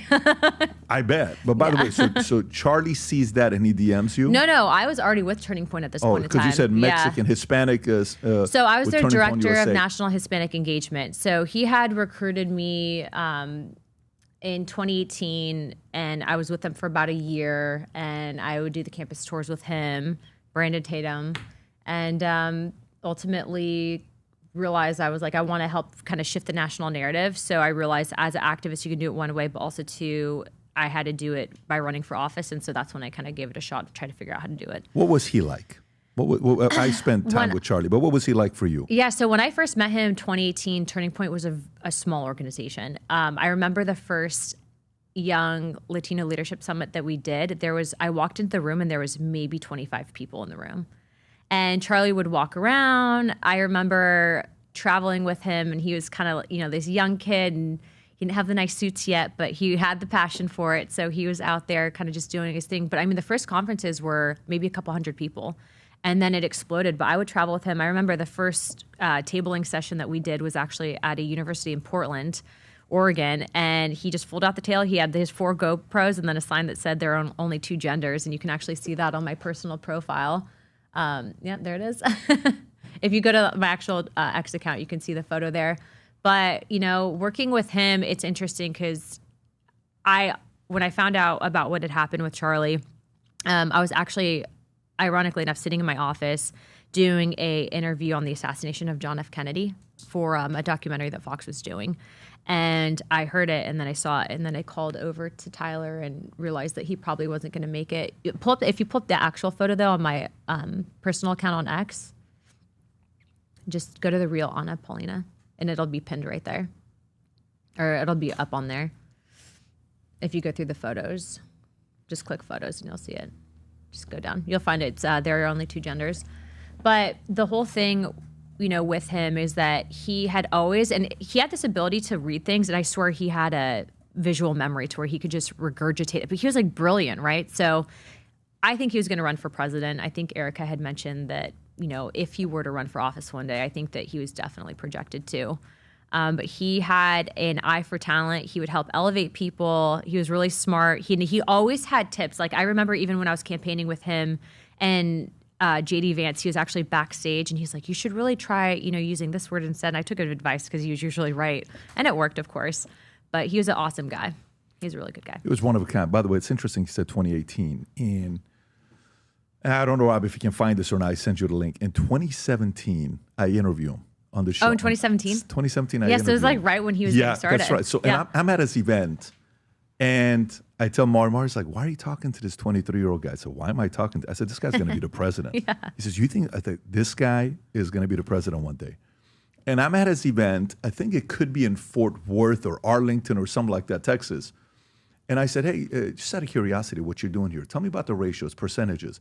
I said, how many people here? I noticed I walked around, there's about 1,000 people here. I didn't see any blacks. I didn't see any Hispanics. I didn't see anybody else. Everybody's white. He says, you know what? Maybe that's something we should work on. It's in the interview. And he did it. It's in the interview when we're talking about this. I said Hispanics. And the part about him that was unique is he was so brilliant, but he would listen and then go make a decision for himself. And we say, all right, let me see what's going on. There was we had this guy was 101. Where are you at? What happened to him? What's your being that where you at? This is another story right now that's a lot of people are still curious to know what happened with Charlie. Yeah, I think that in the trial, I think it's going to be publicly televised. That's what I'm hearing. I think the evidence will come out then. I think that they should release after the trial's over all the evidence, because at least what I found in the assassination of Kennedy, King, and RFK, the evidence speaks for itself, and then people can decide. But, I'm skeptical to weigh in because I just don't know all the facts yet. But what I will also say is that the family has, to my knowledge, not been able to say anything yet either, because they're worried that the defense might use it in their case to try to plead innocence.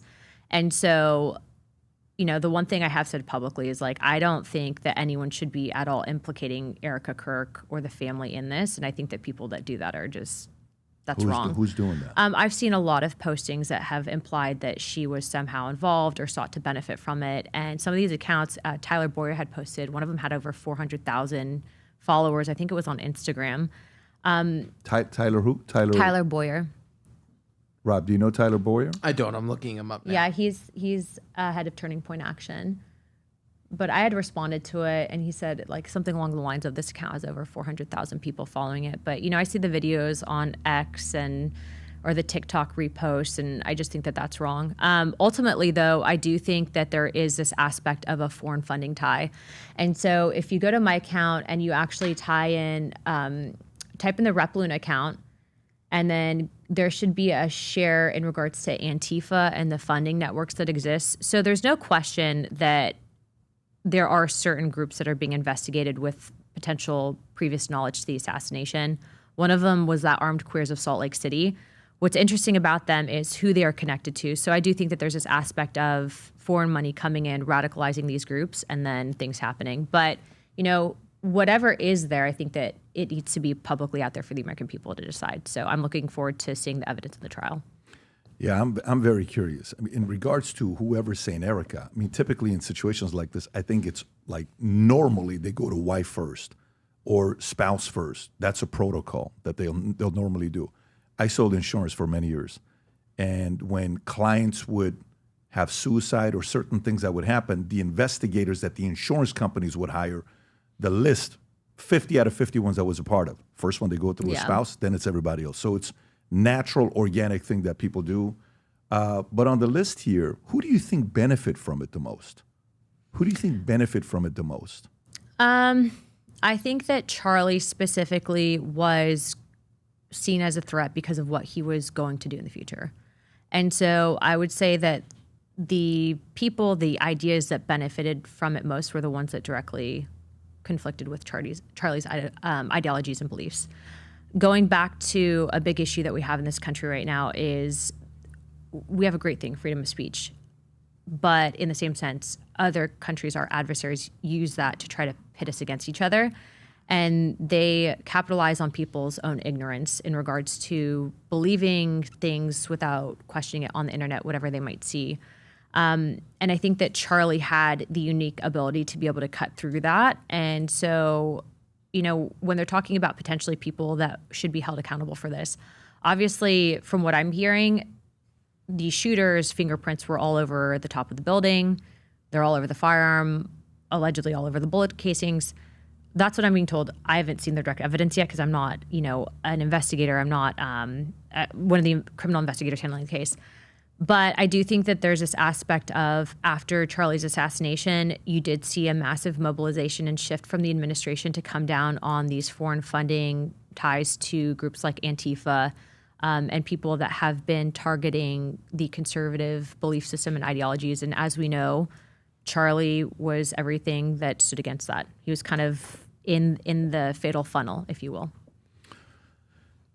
Yeah, I don't think there was anybody like him in the entire space. It's interesting. You're seeing kind of this like push to like who's going to be heir apparent to replace him. You can't replace him. No way. He's not replaceable. No, listen, you couldn't replace Reagan. You tried to. Trump showed up, and guess what? Some will say Trump is much better than Reagan was because Trump is a better negotiator.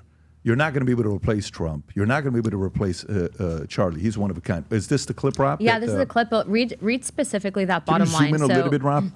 I actually talked to the DOJ about Never Roaring Singham. He's an interesting cat. He's probably one of the worst of the worst. He's like, there's George Soros and then there's Never Roaring Singham. Really? Yeah, Singham, again, he was the one funding those LA ICE riots. He's tied to the Armed Queers of Salt Lake City, who's also tied to Cuban terror network. But he was also named in this as funding rioting. And so what they're doing is, the guy, Singham, by the way, refused to respond to congressional inquiry into funding of these riots. So we wrote a letter to the Secretary of Treasury to freeze his assets. And the DOJ I've seen this guy. I've seen this. We invited him to the podcast. Oh, well, if you get him in town, let me know because we're going to come arrest him. Did you really invite him? That last week, Rob. Last week we invited him on the podcast. Man, this is the guy we invited. I literally a week ago. send you a list of questions, but let me know because he seriously has been refusing to respond to Congress for testimony. Well, where's he based out of? China. He's from LA, but he also spends a majority of his time in China. Oh, yeah, he's like the worst of the worst. So at first I didn't know the name, but now that you go to the picture, we've been reading about this guy. Oh, yeah. Singh was a socialist and admirer of you're using Maoism, Wikipedia. We got to talk to you on the fact sourcing on that one. Don't don't help them out. Wikipedia's the worst. Grok AI. So what do we know about him? What do you know about him? I know that he made his money directly getting help and funding from the CCP. And I also know that the guy's a devout, like as bad as it gets, straight up shill for the Communist Chinese Party. The groups and organizations that he's funding and that his wife also funds are directly responsible for a lot of the divide in this country. but it's not benefiting anyone else but China. So I'll use another an example. So there's an organization called Code Pink, and they're advocating for the people of Palestine. But what's ironic about them is that their funding is all coming from Singham's wife, which is coming from the CCP. He's also not a registered foreign agent, and so we actually wrote the DOJ because last Congress when Senator Rubio was ahead of the House, where the Senate Foreign Intelligence Committee, or not Foreign Intelligence, Senate Intelligence Committee, they actually wrote a letter to the DOJ at the time asking them to hit him with FAR charges. So this guy's been on the radar for a while, but I think it's going to happen now where they're actually going to act on it criminally. Interesting. Yeah, so like they take these groups, right? Like let's say he's funding different organizations that are splitting Americans specifically on ICE using the Hispanic demographic, right?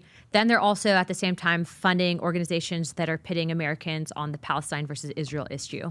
So it's only benefiting and coming though from one country, and that's China. And so I tell this to people, and I'm like, here's the funding ties. We know the Data Republican on X has done a great job kind of linking all the groups and organizations that have come from Neville Roy Singham and going into, where he's operating and funneling the money. And it's wild to me. Has he been seen with Soros at all or no? No, but Soros is a globalist and Singham is a communist. Got it. What a great combination. So you have the globalists and the communists both trying to destroy America. Yeah, and you have idiots regurgitating the talking points, and it's not even organic to this country, which is the ironic part on all that. Yeah, interesting. So he doesn't come to the States because if he comes here, if he comes here, he's arrested.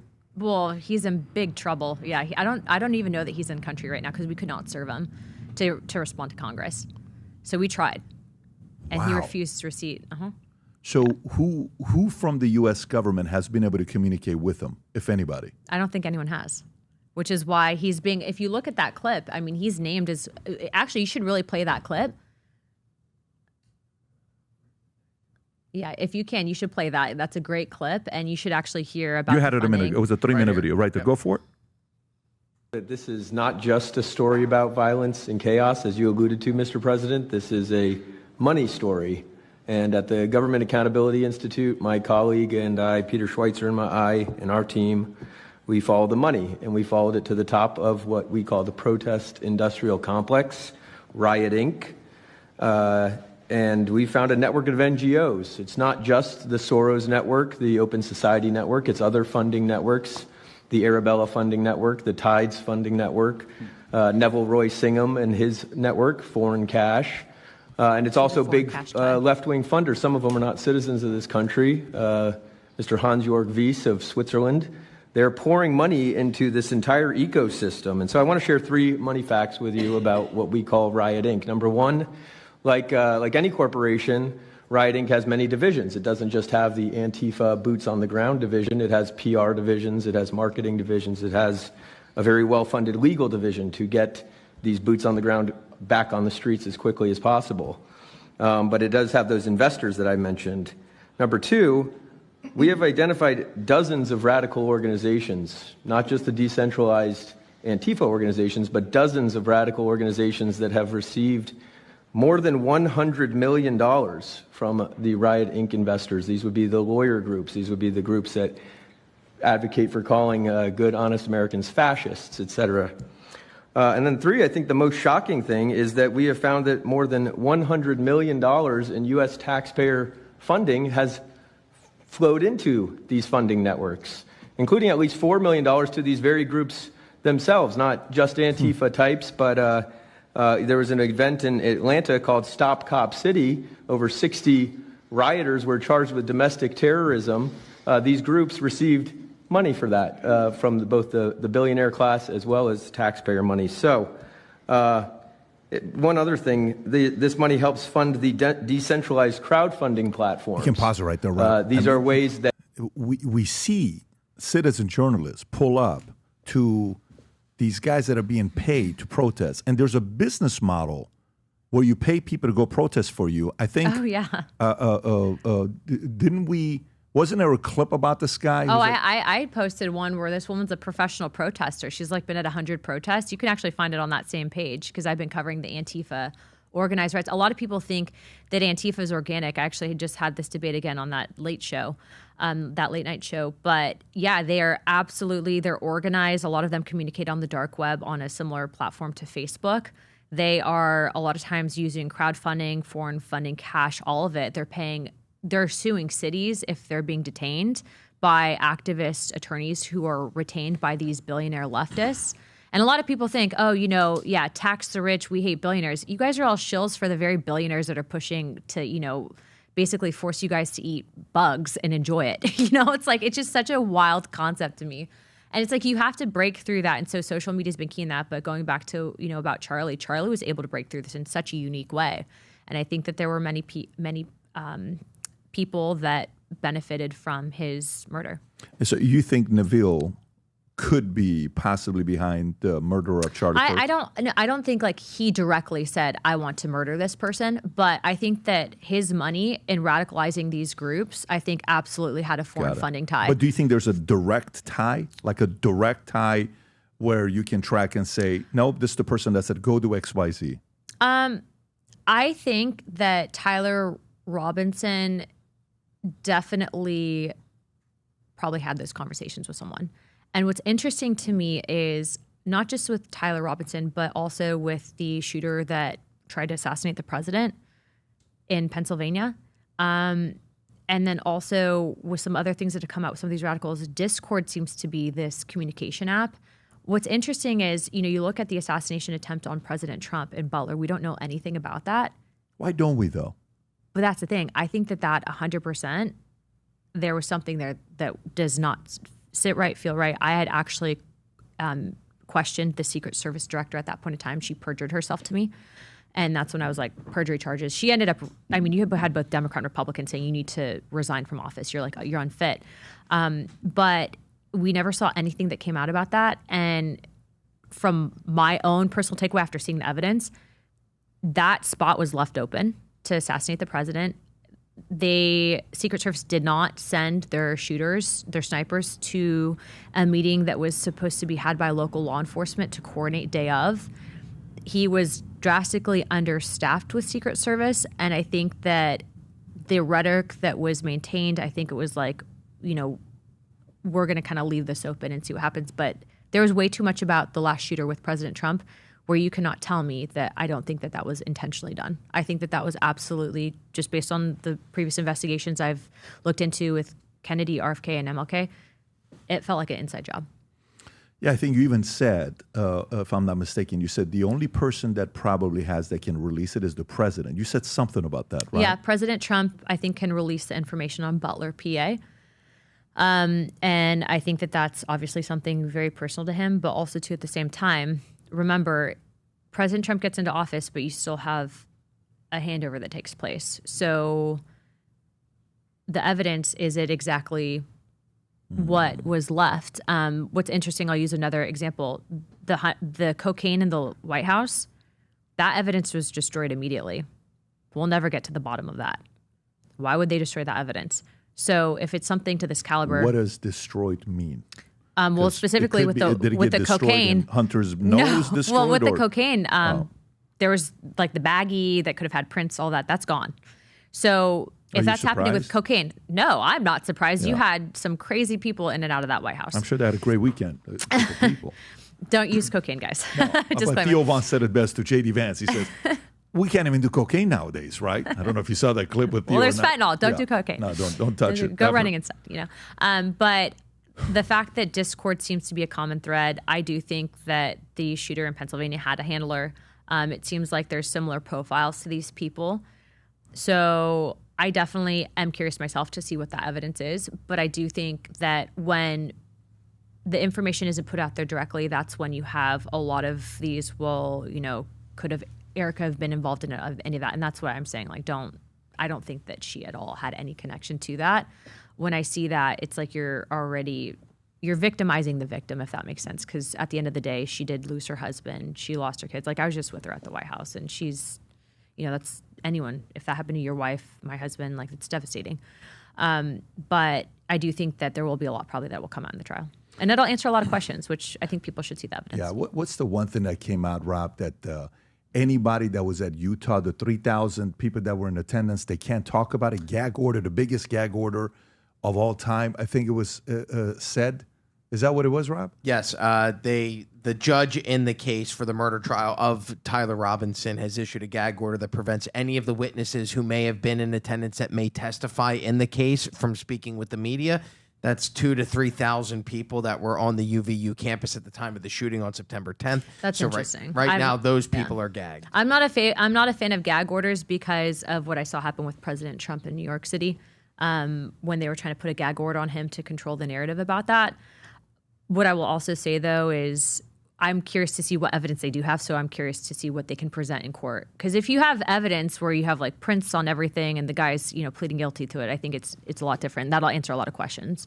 But either which way, I mean, Charlie was on the path to become and probably easily get elected based on the base that he had and the reach that he had and the ability to connect with people and the messaging and just the ability to break through cognitive dissonance. He was like a complete just machine in that sense. And I think that there were countries that can track that kind of stuff, like China. But also, too, a lot of people have said, well, was it because he was pivoting on his position on Israel? And I think that that's why the evidence specifically needs to come out so that people can answer those questions for themselves. But as far as I'm hearing, apparently they have great evidence on Tyler Robinson. So that's it. We will see. Is this it, Rob? Yes, this is a news report on the gag order. Go for it. Of discovery in this case, Your Honor. It's voluminous, to say the least. His lawyers entered their formal appearance and declined to waive his right to a preliminary hearing. Who's this? Judge Tony Graff has issued a gag order preventing anyone associated with the case from talking about it. It's to avoid pretrial publicity, already a big problem in a case with massive media exposure involving a high-profile figure like Charlie Kirk. So is it but the judge wants to ensure trial, a fairer or is it trial for 3,000 Robinson. people? It's also brought up a big issue What did it say? involving Is it anyone in the anyone trial or all 3,000 people? So right now, from my understanding, it's all trial. 3,000 that if anyone may be called to testify in the trial. That's why they're putting the gag order in place in order to give Tyler Robinson a fair trial and and not have a tainted jury pool. Got it. Yeah, this is the biggest assassination of our lifetime. Yeah. Right? So this is on this. I've said this before. It's on the level of MLK. I agree. I agree. The only difference with this is you got 3,000 cameras that were there, phones to see everything that's going on, and fingerprints are everywhere today versus what they used to be. Let's go to the last story before we wrap up. And they, I'm sure too. I mean, they can do the phone, like the digital pinging, all of that. So, I mean, I think the evidence is going to say a lot, and I'm actually hoping that the evidence can get out there sooner rather than later because I think it will answer questions. And I think everyone involved needs to be held accountable. But either which way, I mean, I'm not a huge fan of gag orders. Yeah, me neither. No, look, I just want to find out what happened. If there's anybody who's a bad person, let's find out and get to the bottom of it, whoever did it. Because, one, we don't know what happened with Butler. The other day, I'm telling you right now, Butler, that felt like an inside job. Sometimes what it seems like is it's intentional negligence. Okay, so is there anything we can do to find out who it was? Because some of the guys... With Butler or with Charlie? With Butler. Again, I think that would be up to the purview of the president if he would be comfortable releasing those files, but just be cautious in that even if files were released, I don't know that we'd find the answers because we know for a fact that the evidence for the cocaine baggie was destroyed. They got rid of that. Why would you destroy that? What if that would have been anthrax? You know, like you're smuggling cocaine into the White House. What if that was anthrax? You know, it's like in my opinion, they wouldn't have destroyed it unless someone directly associated with the president. Let me ask the other question. So President Trump came out. Biden, I mean. Right, but President Trump just came out and said, you know, he beat me by, 15 million. Do you really think if you were to ask Obama that Joe Biden would have 15 million votes than him? And the only states that the African-American vote was, the only states that the dramatic victory was big was, the 7 states that mattered. All the other states, the numbers were usual to what Obama would have done. Do you think we're going to find out what happened with election in 2020? I think that the elections need to be cleaned up. Absolutely. I think that they've started to put that out, at least with ODNI and the Russiagate kind of presenting the platform for that. But I do think that there's other issues with election law reform, and then you also have the issue of illegals, et cetera. I mean, Dinesh D'Souza did a great movie on this where they were showing basically people dropping off baggies of ballots, all of that. Historically, there has been issues with elections. We know Kennedy, notoriously, was marked with that. Chicago, the mayor. It was the mob. Right. The mob, the mayor. It was the mob. But it's, with what President Trump does, there's always, he has a unique way of being able to be like, do you really believe that? And I'm sorry, but I don't believe that Biden got more votes than Obama. I just don't. I don't think Obama believes that. What is the most likeliest of we going to get to the bottom of any of these? If you were to say 9/11, 2020, Epstein, COVID, RFK, MLK, JFK, which one we're going to find out for a fact in the next 3 years what happened? Probably JFK. And I say that because we've had so much come out, especially with this. So JFK and the declassification. One. Which is least likely? Come on, Anna. Probably 9/11 and probably Epstein. And the reason I say that is because we've been trying to already reach out to people like some of the families of 9/11 involved that were involved in suing. And even just the stuff that we were told about what the families, they said like the FBI had former knowledge, that they intentionally weren't, giving information over to the families, and that the families actually received information from British intelligence in regards to 9/11. All of that to say that it's just our task force members, depending on what they can allocate time for. Because remember, we're doing this in addition to everything else we have going on in Washington, and there's a lot. Oh, I know. You guys are very busy. So this is in addition to that, and then we only have 2 oversight staffers that are assigned to this. So we then have to rely on the good graces of the agencies, declassifying authorities. I will say this. Right now with Director Radcliffe at the CIA, he has done what no other CIA director has done in U.S. history in regards to these files, and handing over specifically pertaining to JFK, MLK, and RFK, stuff that the previous directors and agencies hid from the American people.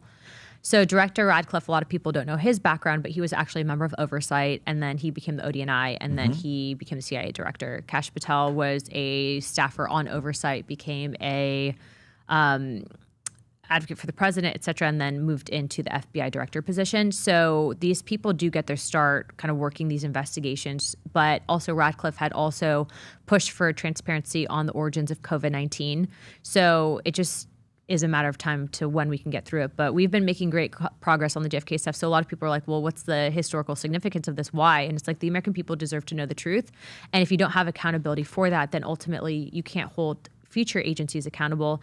And the flush has already begun within the intelligence communities. You saw when President Trump got elected, there was actually an article, I think it came out from CNN, that had said the 7th floor of the CIA is concerned about former disgruntled employees selling state secrets, which is also known as espionage, because they don't like the Trump administration. And you're seeing different intelligence agents quietly being dismissed from the FBI, et cetera, because of the fact that they're either undermining, stonewalling, or in some instances destroying evidence, as we've seen. So I think that there's a lot of that, but all that to say, instead of complaining about it on the internet and going on X and saying how shitty Congress is, do something about it, run for office, get involved, but do not just complain about it, because if you are, you're part of the problem. Yeah, I mean, that kudos to you, because you're actually doing that. Have you gotten a call from anybody to say, hey, Anna, we love you, we like you, you're a future star, you're doing great things, leave this story alone? Which one?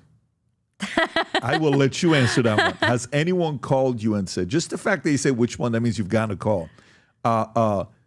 Well, let me ask it this way. Have you gotten a call about JFK saying, leave this one alone? No, I get a lot of inquiries, though, as to how the hell I got the documents. That's like a big one. People were like, how did you That's crazy. Get the documents from Russia? And it started with a phone call. And I met with them, and I was the first member of Congress. It was me, Andy Ogles, and Eric Burleson. They were the only ones that would come with me. I'm the first member of Congress from since the 90s that met with the Russian ambassador.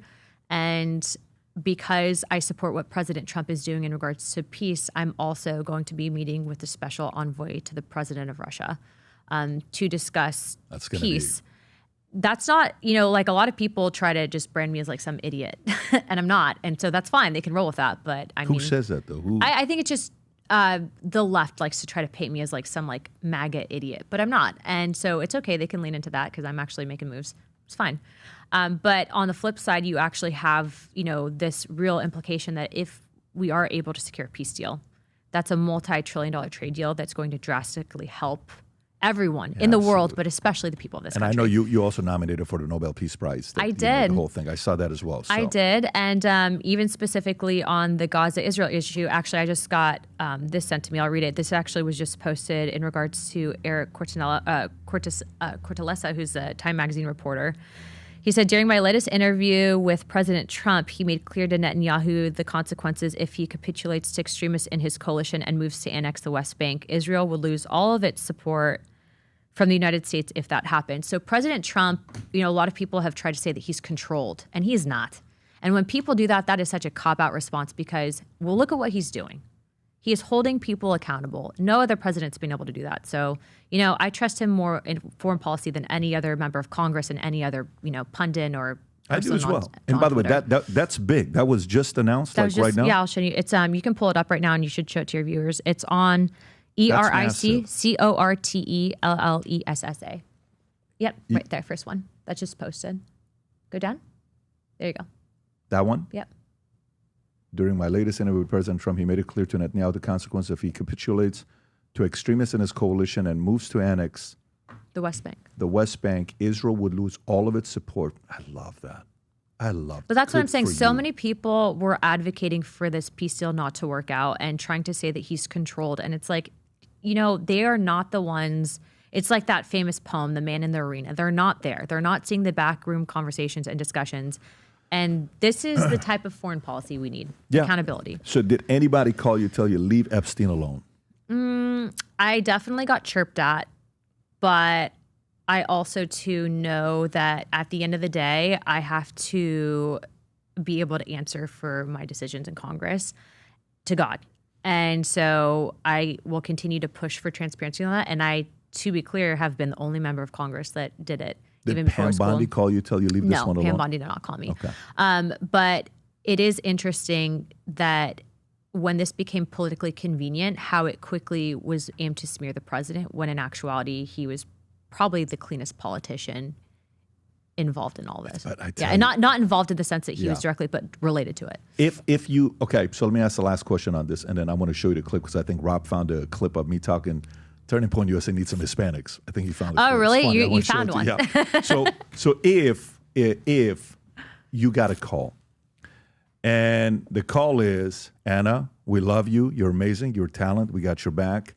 But there is secrets, then there's secrets, then there's secrets. Can we trust you on the inner of the inner of the inner circle? You come in. Okay, great. I'm painting a picture. Okay? Yeah. Stay with me here. Okay. And it says, look, here's what could happen if we release the files. If you've noticed, Clintons have left us alone. Obamas have left us alone. Everybody's left us alone. We could keep the White House Republican for the next 16 years. But in order to do so, all of those things are true about all these guys, but if we release them, we lose leverage with them. We got to keep this to ourselves. And I know it's not because all these kids were taking advantage of all this other stuff, but we cannot release this. What would you say? My politically correct statement, or? Listen, you're Anna Paulina Luna. You're from Venice. You're a tough, I would say go F yourself. Would you really? Yeah, I would. You would? Yeah, because ultimately these people won't go to jail. But there's still this aspect, like, I'll give you an example, the Diddy stuff. Everyone knows what P. Diddy did. Do you think P. Diddy's going to be at cocktail parties now and everything? No one wants anything to do with P. Diddy, right? Did he deserve the sentencing that he got? I think that they should have given him a harsher sentence. You saw what he did to Cassie. 4 years. He beat the heck out of her. I mean, like, the guy's a creep. And the fact that CNN kept that for all those years, since whatever year they had it, they didn't release that clip, if I'm not mistaken, that has access to it for a long time, and then all of a sudden appears out of nowhere.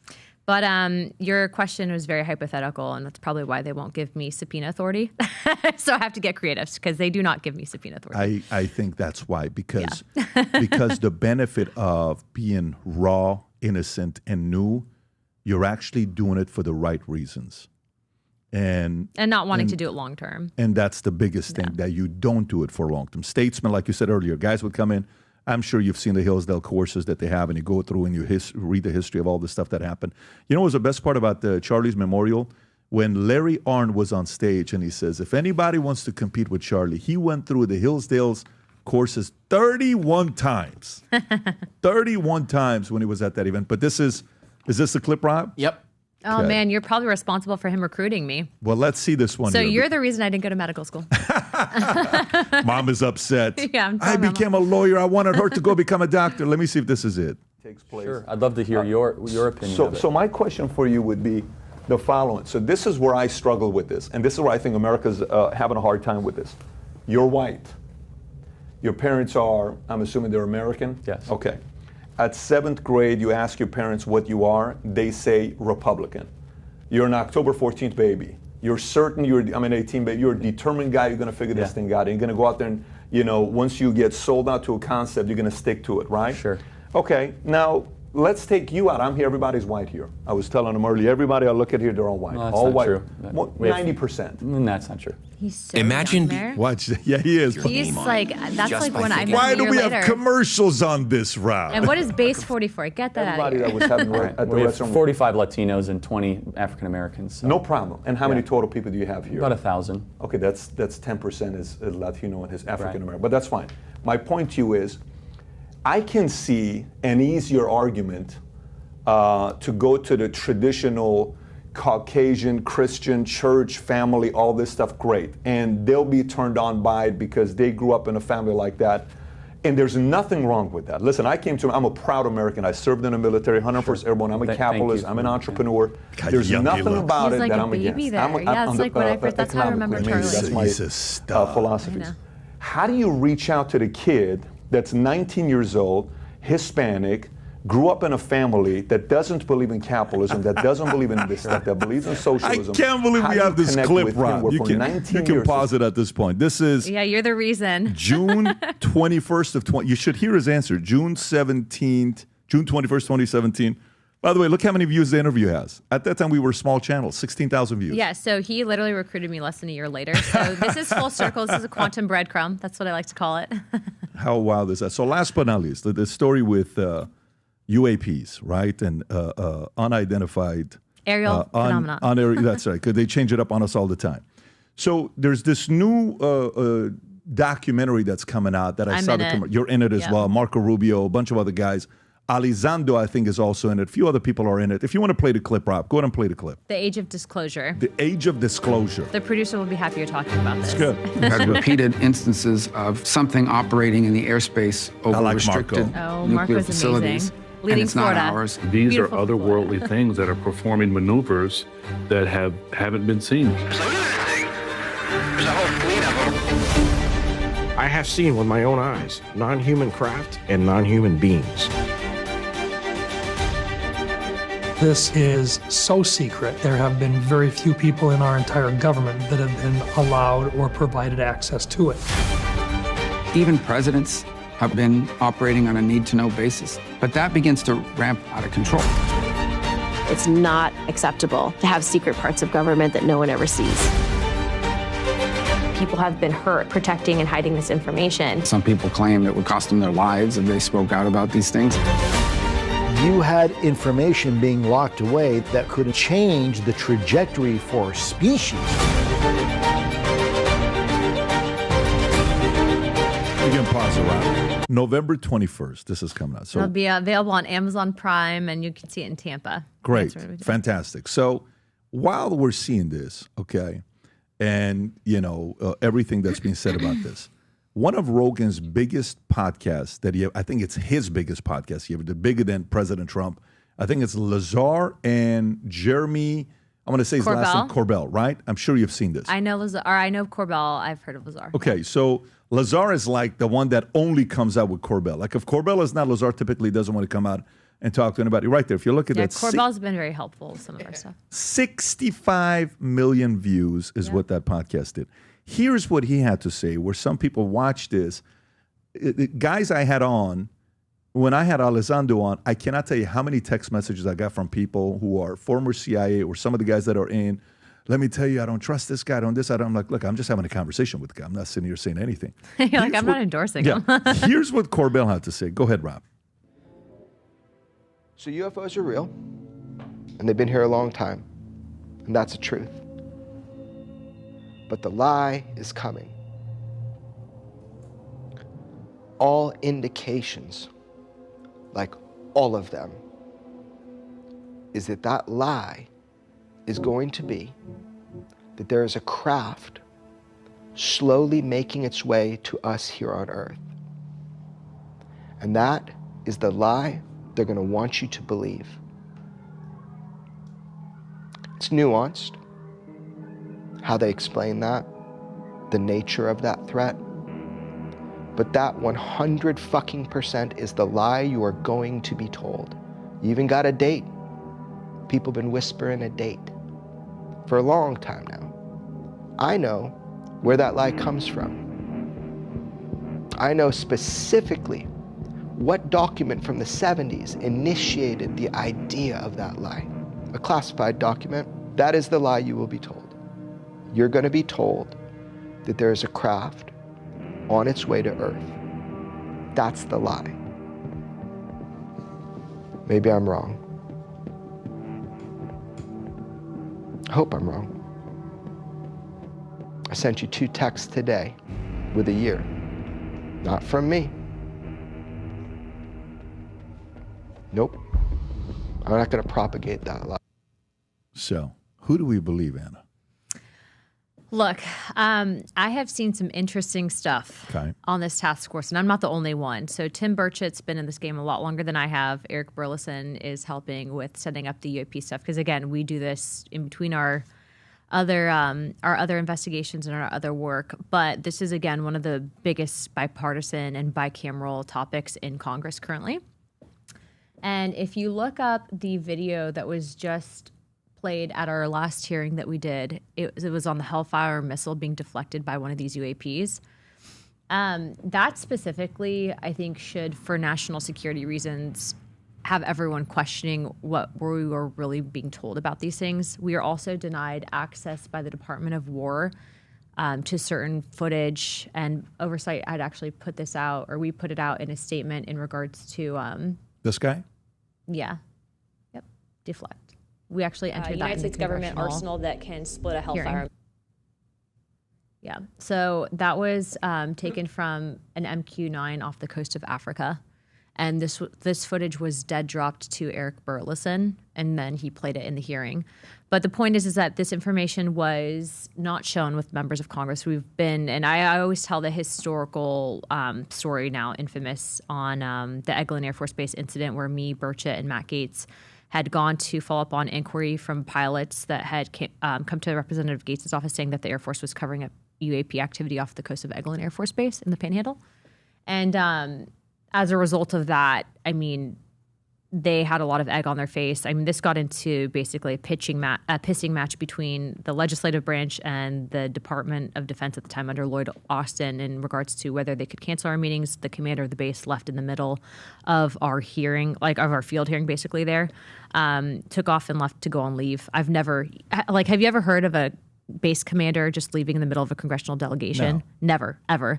He gets up in the middle of our conversation. And This is at Eglin Air Force Base. This was the base commander. Can you give the name or no? I don't remember the name off the top of my head. Oh, so it's not like it's not public. It's public that he. Well, we publicly went public with what happened because the Air Force tried to stonewall us in regards to following up all these investigations into UAPs, and this was under the Biden administration. So this is starting in 2022. But long story short, in the middle of our hearing, he basically gets up and leaves, and then he sent his kind of second in command to handle us, if you will. So me, Gates, and Burchett. I remember Burchett told the commanding officer, he goes, "You can do this the easy way or the hard way, buddy. You have a member of House Armed Services here, 2 members of Oversight, and if you don't do it here, we're going to call you up to Washington to testify in front of Congress. You can explain yourself to the American people then." But they wouldn't let us talk to any of the pilots except for one, and then saw some interesting stuff. And so what I will tell you is that footage, the fact that it was dead dropped to Burleson, I'm certain that there's more. of where that comes from, and we are going to push for the declassification of stuff that we've seen because I think the American people deserve to see it. But I think, you're never going to have the U.S. government admit or try to explain something if it's also somewhat not specifically pertaining to national defense. So if it's not tech that we've made not involving a foreign government, I think that you're going to see a direct statement from that. What's interesting, and I kind of went into this with Joe Rogan, is when we were talking to some of the witnesses, they don't call them extraterrestrial. They call them interdimensional. There's also this aspect of these things defying physics as we know it. And then you look into texts that were removed from the Bible, like the Book of Enoch, that actually specifically address technologies, if you will, that were given to mankind or of entities not of human origin, non-human intelligence. So these are all things to consider when addressing the topic. But based on what I've seen, not speculating, based on the evidence that I've seen, there's something out there. And based on what I'm saying is it's not. I think that it's along the lines of that video that you just saw. Have they shown you? Okay, so I have to be careful because I could get in trouble if I divulge what I've been shown in a skiff. So what I can tell you is I'm just telling you as me, not specifically addressing skiff stuff, that they're real. And I'm not the only one. You just saw the Secretary of State in a documentary addressing the same thing.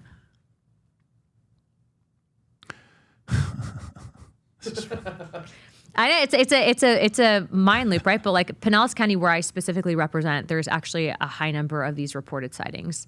But it's not just there. A lot of the members on the task force or that gavel into this, first of all, it's bipartisan and bicameral. Like we've had pretty much everyone's circulated at one point, right? Through task questions and whatnot.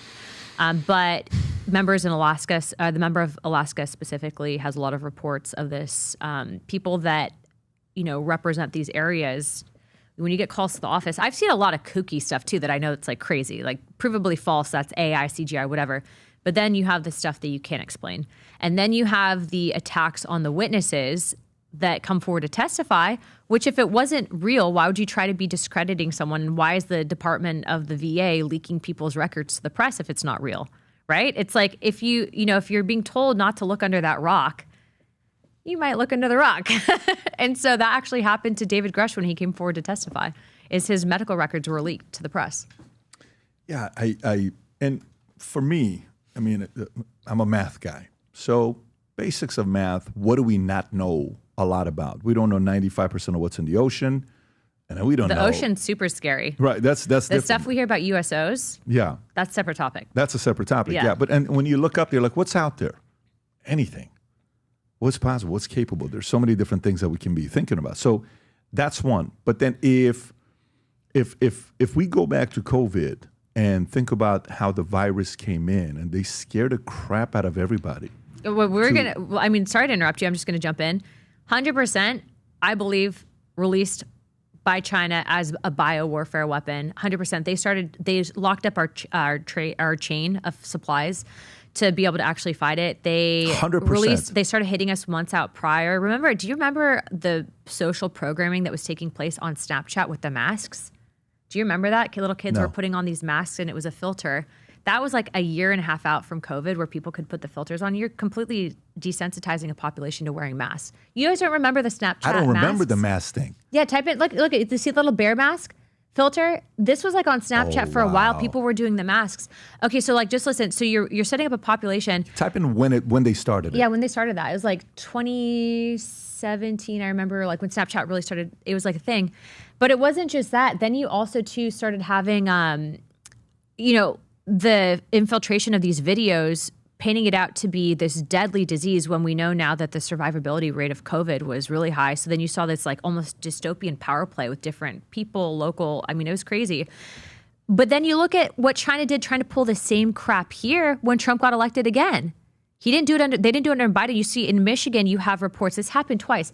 You had spies coming in with bio-agro-terrorism weapons to try to release them on our ag supply to kill and make our people sick. That happened multiple times out of Michigan from the Chinese government. No one's talking about that. It happened multiple times in the same way that they try to release that crap with COVID. So I keep saying it. China is an absolute threat. If you don't think it's a threat, you're not paying attention.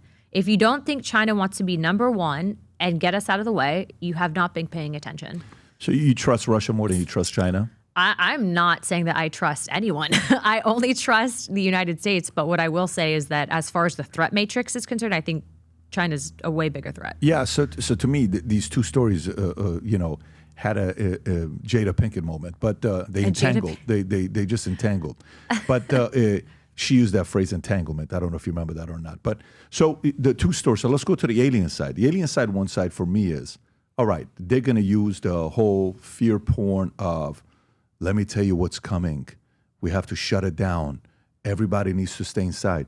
What Jeremy Corbell is saying, it sounds realistic that a administration could do that to get what they want, and whatever that may be. This is why we need to do this, and this is why we need to do that.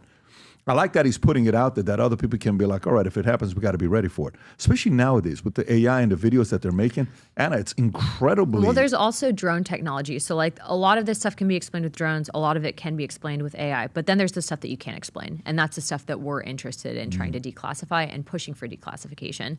But also we've been straight up denied access. So you're saying that members of Congress don't have access, but we're writing the checks. So do we live in a truly free and fair society if members of Congress can't provide oversight on that? Because ultimately, we're the advocates for the American people. This is a bipartisan issue. But I think that people don't like talking about it because there's been a stigma created on it by our own government under, decades following Roswell.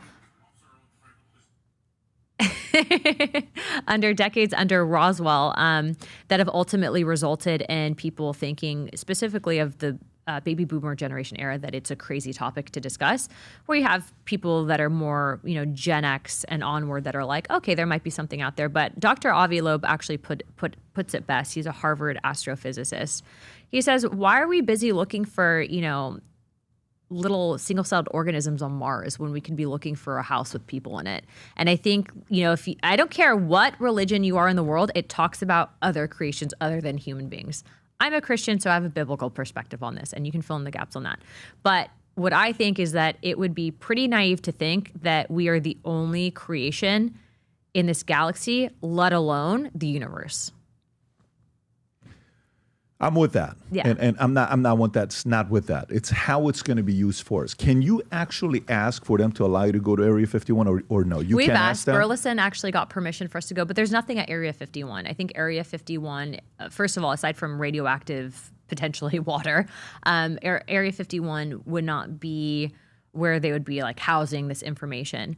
I do think that there's a massive amount of information being housed at the Department of War, specifically siloed from Congress, that involves certain footage, whatever it might be. Actually, Tucker Carlson, when he was on Fox News, he actually had pulled up, he actually showed declassified videos of those flying triangles. Do you remember that? Can you pull that up just to show? Because to be clear, this was declassified out of the Pentagon. So when people try to say that I'm pushing kooky theories, really? Because I'm just talking about what the evidence is already out there. I'm just asking the questions. The triangle. Yeah, the flying triangles. That's a Tic Tac. No, if you go lower, you'll go find lower. it, You'll Rob. probably find. You'll No, yeah, if you you'll go probably lower. find it if you go lower. Or you could type in like Pentagon pyramids and see if that pops up. I'm going to do the same thing on X. Yeah. Oh, there it is. Pentagon. Oh, you just had it. It's okay, right there. Yep. That's Fox, not Tucker, though. Well, he had it on his show, but I knew if it would probably populate on the search.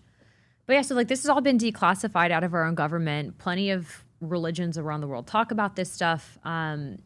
So I simply think that we're just, talking about stuff that humanity probably already knows. Yeah. I mean, do you think it's going to come a time where, there could be a possible attack, like a warning, hey, the world be ready to... What's been interesting on... So I think that this gets into, like, you're always going to have the possibility of people taking things and using them for their own power gain. I think that politics and governments, big governments, tend to be very narcissistic and egocentric and self-driven in that sense. So, of course, that's always a concern. But I think the real question you should be asking is, does this confirm what it talked about in the Book of Enoch? And I would really advise people to read that. And I think that it's interesting that it was taken out of the Bible. It was around, I think it was the 4th or 5th century that it was removed. But that even in our modern day, very watered down version of the Bible, that it still references Enoch. And so when you read the book of Enoch, and I've read it now 3 times, it's very interesting what it discusses regarding the technologies, et cetera, fallen angels, all of that.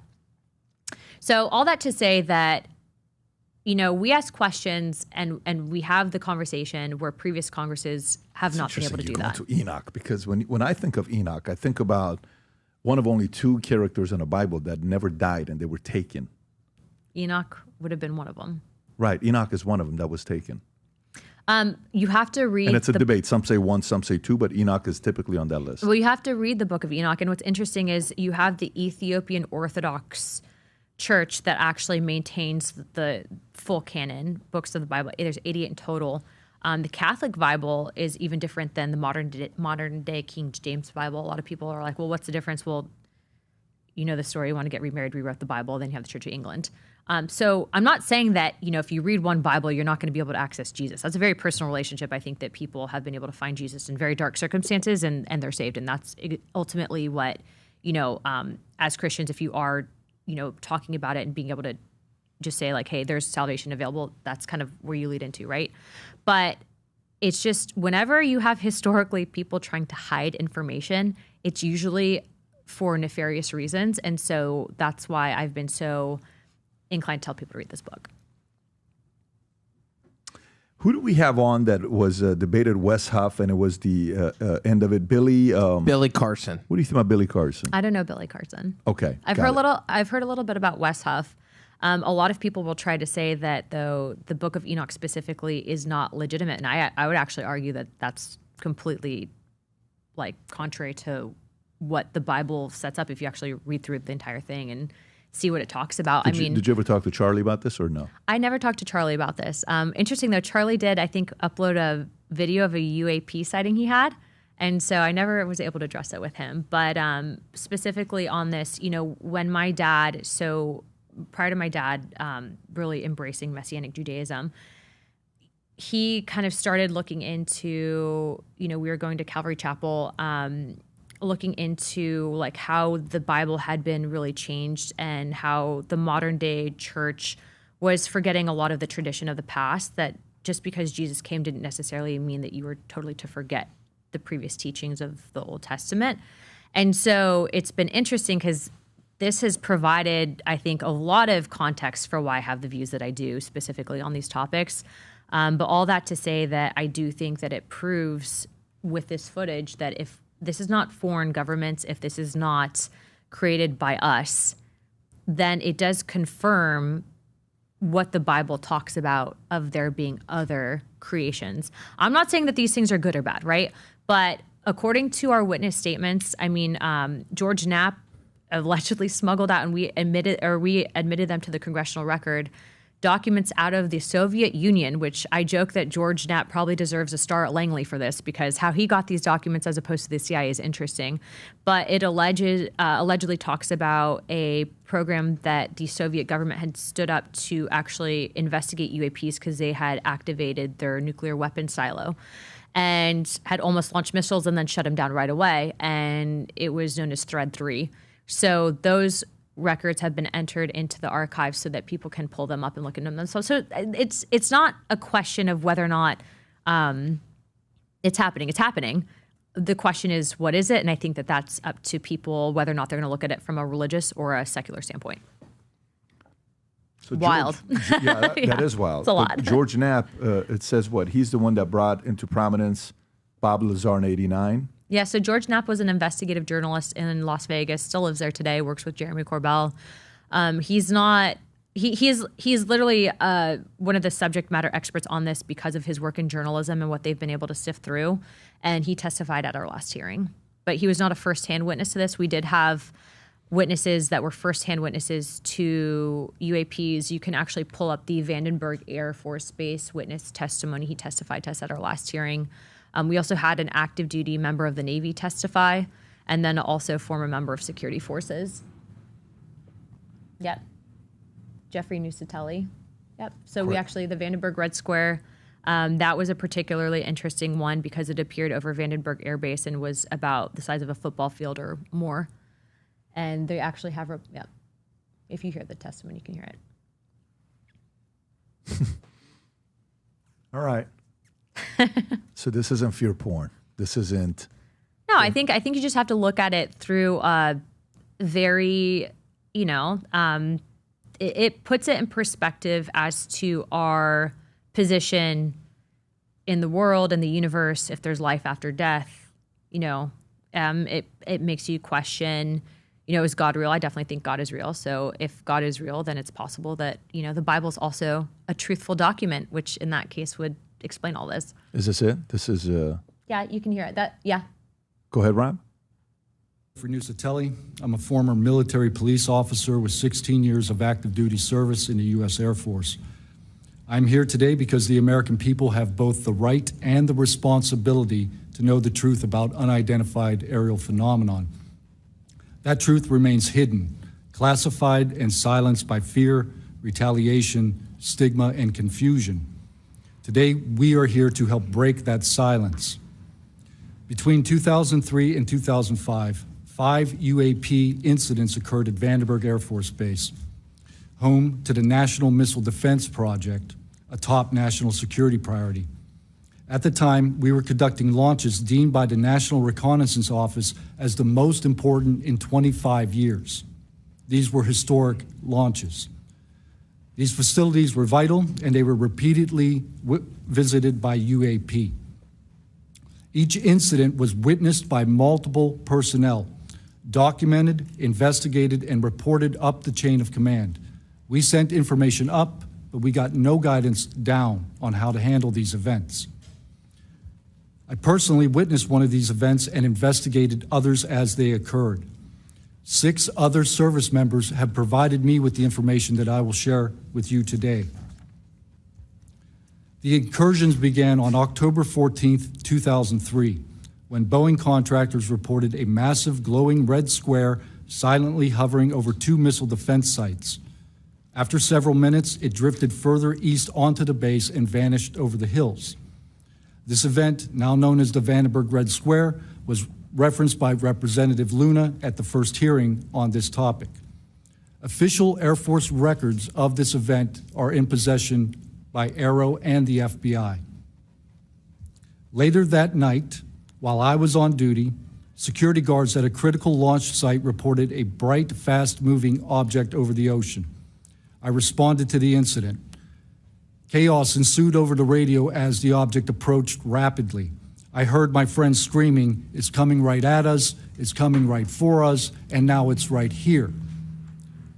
Moments later, I heard them say that it had shot off and was gone. When I arrived on scene, I talked to 5 shaken witnesses who described a massive triangular craft larger than a football field that hovered silently for about 45 seconds over their entry control point before shooting away at impossible speed. About a week later, another patrol reported a light over the ocean behaving erratically. Believing it might be an unannounced aircraft, they declared an emergency, and an armed response force responded. Before the forces could arrive, the object descended and either landed or hovered on our flight line and then took off again at impossible speed. The witnesses to this event were threatened and intimidated afterward. They were told to keep quiet and think about what they were reporting. After that, things did get quiet. Yeah, so that looks like, I don't know if you remember the movie Independence Day that came out in the 90s. Oh my gosh, Will Smith, how could I forget? Welcome to Earth, he punches aliens. That's right, that's right. So that's 6-7 years later after that. He didn't seem like a bullshit artist, this Nusatelli guy. We do extensive background and vetting into the witnesses, and we obviously also asked for their military credentials, all of that. He also had other witnesses that could back up his story, but he's not the only one. We've heard this from many, many members of the military. Sometimes they can provide footage or they have privately shown us footage. What's interesting is that specifically with the Navy guys, this aspect of USOs, there's a lot that we don't know about the ocean. But when you're getting reports that these things are outpacing our nuclear subs by like sometimes 200 to 300 miles underwater, I don't know anything that can go that fast. So all that to say that, yes, it is of concern, right? First question is this a foreign adversary? Is this an advanced tech? But historically, there's been a lot of questions and secrecy surrounding this, so much so that you have to know it's real because of the obstacles that throw themselves in your way when you ask questions or being denied access to the information. But specifically on things that we've seen, yeah. Well, the question becomes, can we build something like that? Like before even going in thinking, you know, a UAP or something like, go back to that picture you had, Rob. You know, can we build a whatever you want to call that? Go back to the picture that you had between the two of them. Yeah. I think that it's like giving a caveman a cell phone. I think that our understanding of physics and what we know currently, I don't know that we have the materials or capability to develop it at that point in time. Not to say that we can't in the future, but it's just, there's a lot that, you know, even if you look at a cell phone from 10 years ago, how primitive is that? And these things are operating, you know, against everything that we currently know. And so it's interesting. There's a lot of people from all walks of life, very successful, very wealthy, that are asking the same questions. And it's funny because, you know, the stigma in Congress when we first did our hearing was, you're going to ruin your political career. You shouldn't be asking these questions, blah, blah, to it being the most widely attended congressional hearing in U.S. history. And then, you know, you're now having more people come forward. But what's been interesting is we have been directly told by multiple witnesses that they don't want to testify because they're in fear of losing their lives, of which we've had other people we wanted to bring in. And they have literally said that they don't want to risk it. And then we have had an instance that happened with David Grush to where he was coming in to testify, or not to testify, but coming in to do a video skiff conference with Burleson and I. And on the way in, he had a very weird incident that happened that I've never, you know, it's like very coincidental timing, where someone actually pulled a firearm on him as he was driving in. So, and he also too was worried about retribution. He'd been messed with extensively after he testified, even leading up to that testimony. So yeah, we definitely know that our witnesses are putting a lot on the line by coming forward. And so that would also to push for like, we need UAP disclosure. But every time we try to put it into the NDAA, it gets gutted for whatever reason. By who? But it's usually the staff that's taking it out for whatever reason. These like little, I call them little trouble goblins. They pop up and they'll gut the legislation for disclosure. Or who tells them to do that? I think it's a lot with the intelligence community, 100%, or DOD. Whoever's, it's definitely internal though, because there have been Representative Burchett tried to come up with a FAA reporting procedure for the UAP. They wouldn't put it on the floor, and then the UAP Disclosure Act was watered down and gutted. Schumer tried to push for that in the Senate, and it was like completely just rolled. So there's definitely an effort, which is why I think that this Age of Disclosure movie coming out is so important, because you have multiple people coming forward that have legitimate credentials. They can't just be like, oh, it's, you know, Luna talking about crazy UAPs again, or Burchett or Burleson. It's, you know, when you have the Secretary of State up there, a little bit hard to argue with. Have you seen the documentary, The Lost Century by Stephen Greer? What do you think? Are you familiar with the Invention Secrecy Act of 1951? Mm-mm. Oh my God. I would love for you to get into that. The Invention Secrecy Act next of he's going to say, do MK Ultra next. Well, no, this is actually very interesting. Because the X-Files of Congress. They actually did this. The Invention Secrecy Act of 1951 is where the federal government came in, and there were guys that were building certain technologies of cars being able to run on water or different things and going 200 miles, 400 miles, 500 miles. The Teslas of the world. The real Teslas. The real Teslas of the world. And then all of a sudden getting killed or they die. First of all, I highly recommend you watch the documentary for yourself. Okay. But the Invention Secrecy Act of 1951 is a real thing that the U.S. government, because let's just say you have a new invention. They'll come to you and they'll say, we think this is worth $100 million. We're going to give you $25 million and we're going to take the patent away from you. And you don't have a choice to say yes or no. We're going to take that away from you. And they have. I can't call the negotiator with the birthday card and say, "Hey, $20 million on this date." Maybe you get a better negotiator to decide the numbers. But they have apparently 6,000 inventions that has been kept here, and no one knows what the inventions are in there. There's definitely, so the way, and like, look, there's obviously information that we're developing that we don't want our adversaries to get, right? So like, obviously that just should remain classified. However, when you don't have any oversight onto that, so you can't ensure that people aren't legitimately getting killed in the process of releasing this information or saying like, hey, this is not what you think it is, that's a problem. There's literally no oversight, and it's operating outside the purview of any branch of government. We know that the Pentagon, up until recently, hadn't passed an audit in a while, and that there's this issue with these defense contractors that really are operating. I mean, these people are, the way that the different lobbies operate in Washington, it's literally like a cartel. People think Mexico's bad. Really, the only difference between Mexico and the United States is we wear suits, and that's really it. I mean, over there, you have like the Pfizers of the world. I mean, those are our cartels, right? But specifically with these defense contractors, they're then given government contracts, and so they're not required to answer to Congress, and then who has authority to supervise that? So I think that that's how they're hiding a lot of this information. But to date, just operating on either photo or video evidence or testimony, I can definitely tell you that I am not confused on the topic. I definitely think that UAPs are real. They're not Russia or China. They're definitely not ours. All right. Well, I'm going to do the last thing here before we wrap up. I'm going to give you a name. You give me a word. Okay? We're going to play a word game here together. Okay? You can say skip if you want to, but I don't think you're the skipping type. What's the one word that comes to mind when you think about Newsom? Asshole. Okay. It's nice. Pelosi. Mean. Wikipedia. Fail. AOC. Pass. Ilhan Omar. Interesting. Really? Why?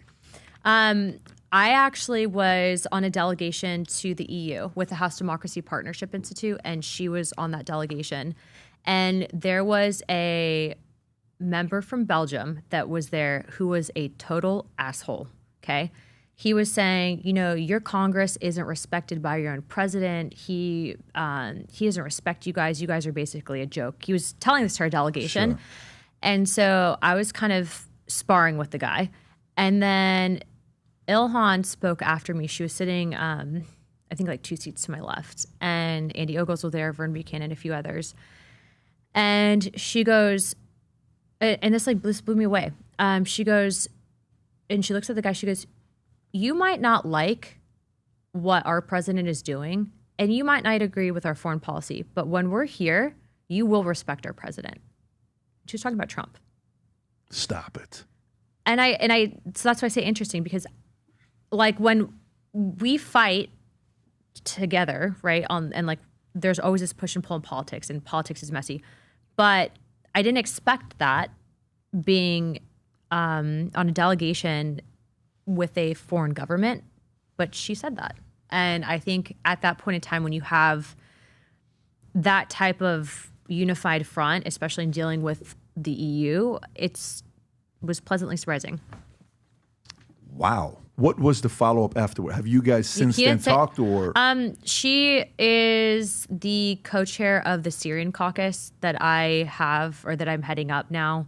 So, and we could talk about Syria probably separately. I don't know if we have time on the podcast. But so I think that, and then she actually joined, I think, on my bill to repeal the Patriot Act.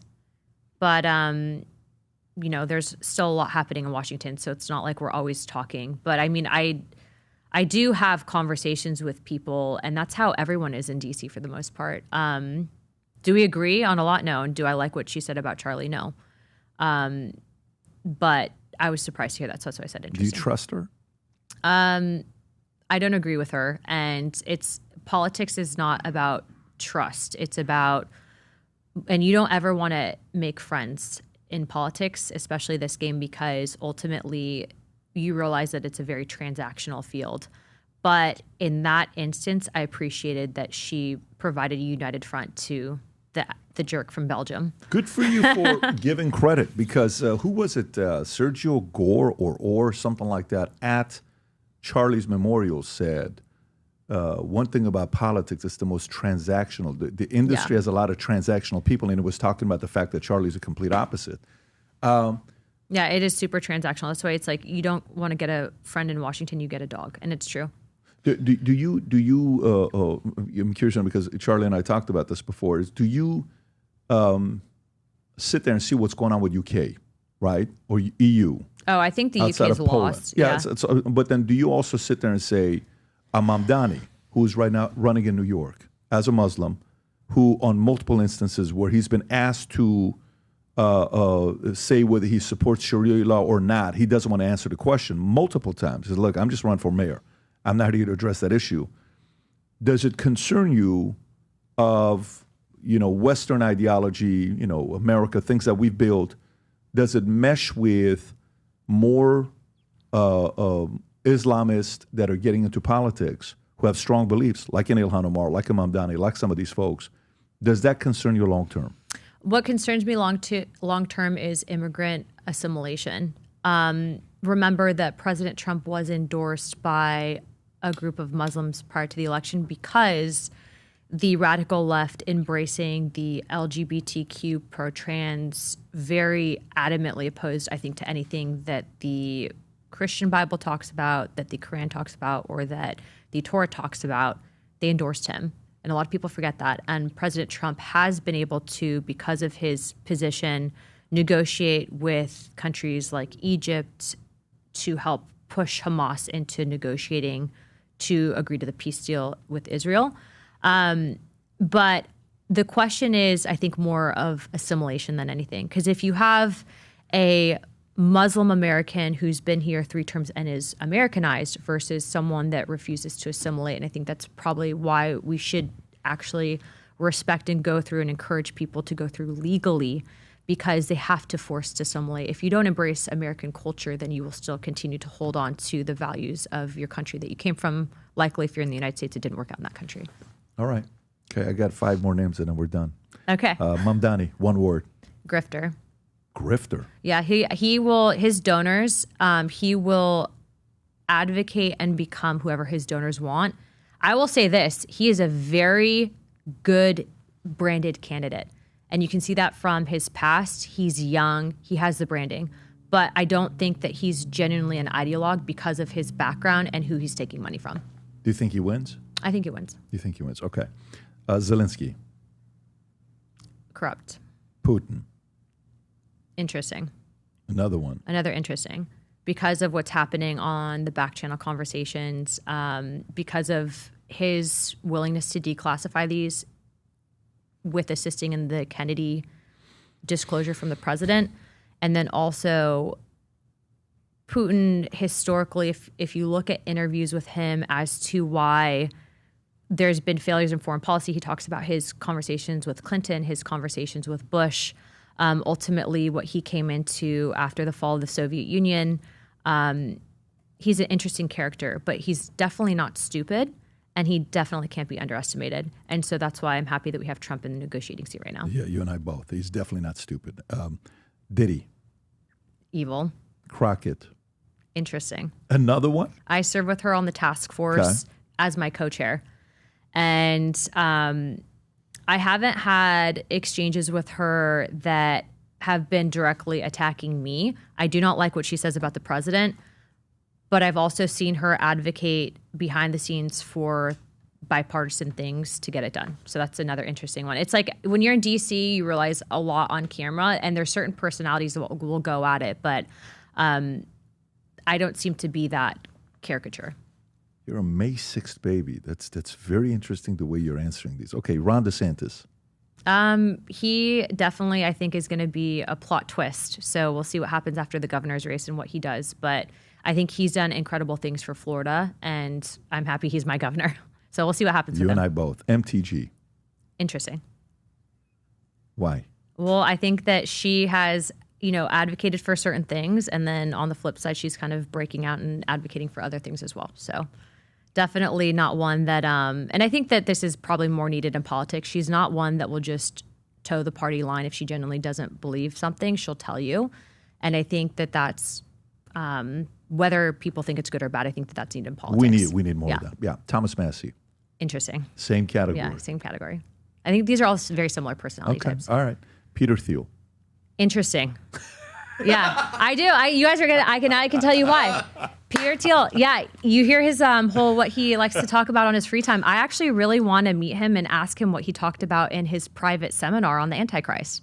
I'm curious. Like, I actually have a lot of curiosity in that topic. I think he's brilliant. I don't know him, never met him, but I'm curious as to what he has to think on that from a perspective. I think like a lot of these people, it's, yeah.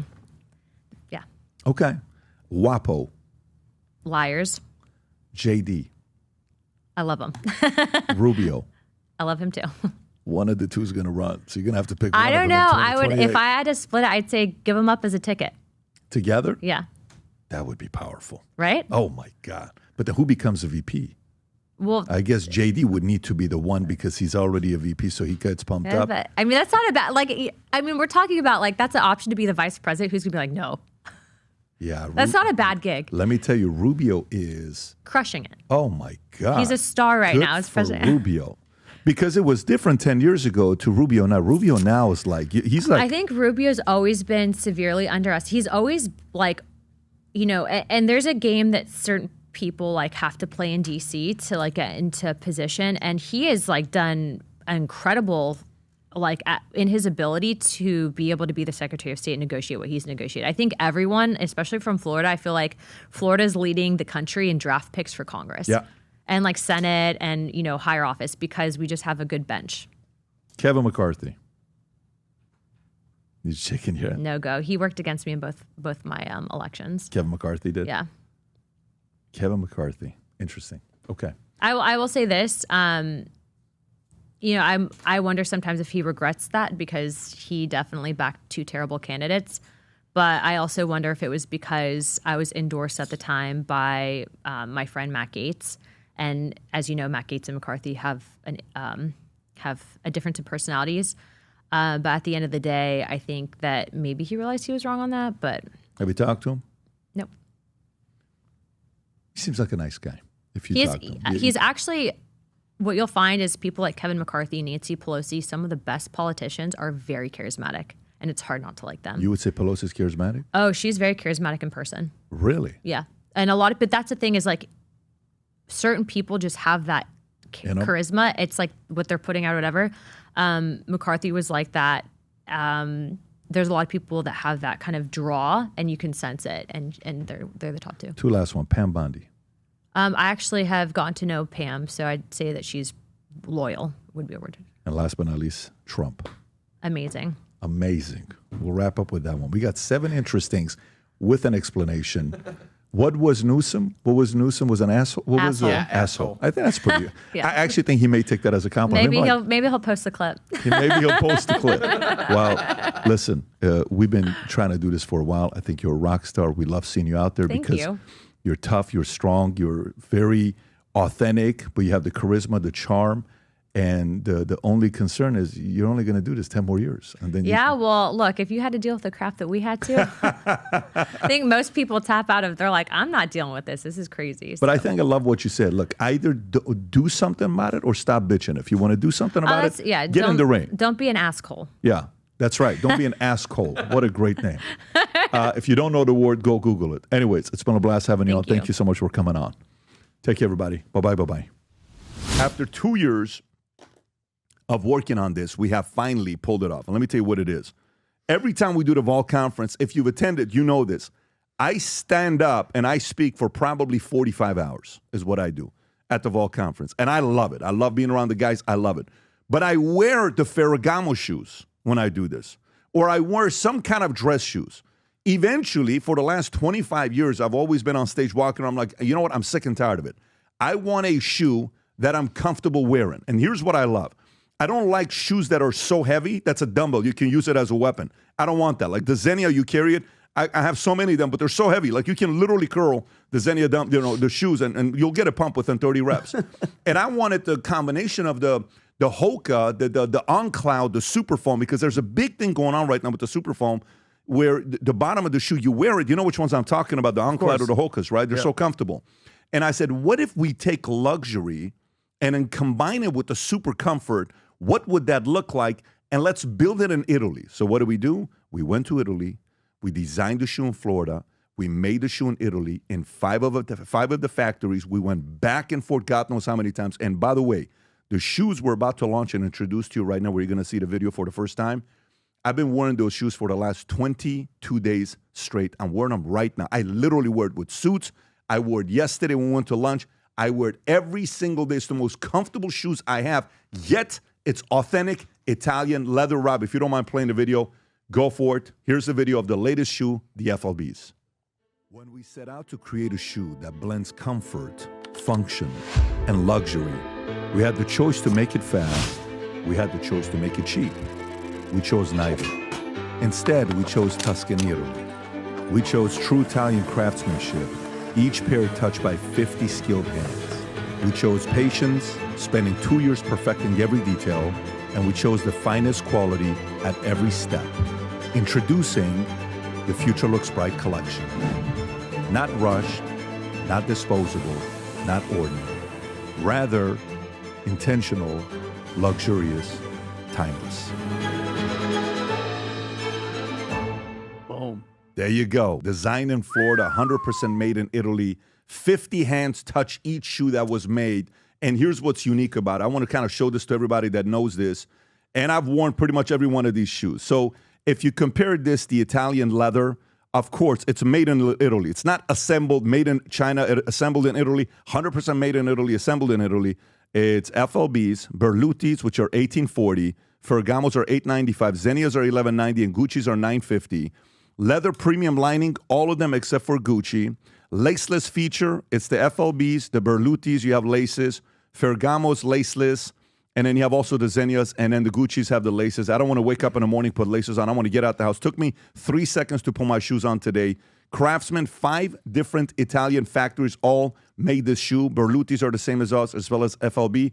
But the only shoe, these trainers, the only one in the world today, according to the factories that told me this in Italy, that has the super foam, the only one that has the same super foam used in the On Clouds and the Hokas, it's the FLBs, and they're officially out, and you can place the order.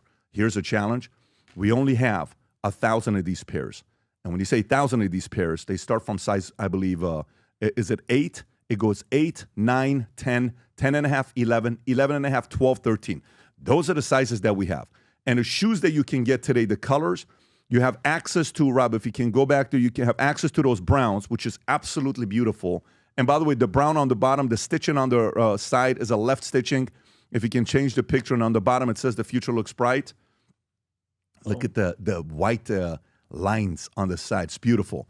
The only ones we have right now that you can get sent out today are the black and the browns. If you do want the white to pre-order, I would highly recommend you do so. They're going to come out the second week of December. So the white and the navy blue comes out the second week of December. The browns and the blacks are available. If you believe the future looks bright as much as we do, go place the order. There's nothing like sitting in the boardroom with your trainers and you put your feet over your knee and people look at the bottom of your shoe and it says future looks bright. That's how you get deals done. All right, so they're out. I'm excited to announce it, and I'm very happy for people to go sport it. When you get them, take pictures, send it our way. We're going to show all these shoes, all the pictures that are being taken. I already got a bunch of them sent to me on Instagram. Go to vtmerch.com, place your order. It's all over the website. Maybe buy it for your husband, buy it for your brother, buy it for your coworkers, buy it for your best salespeople if you want to let them know the future looks bright.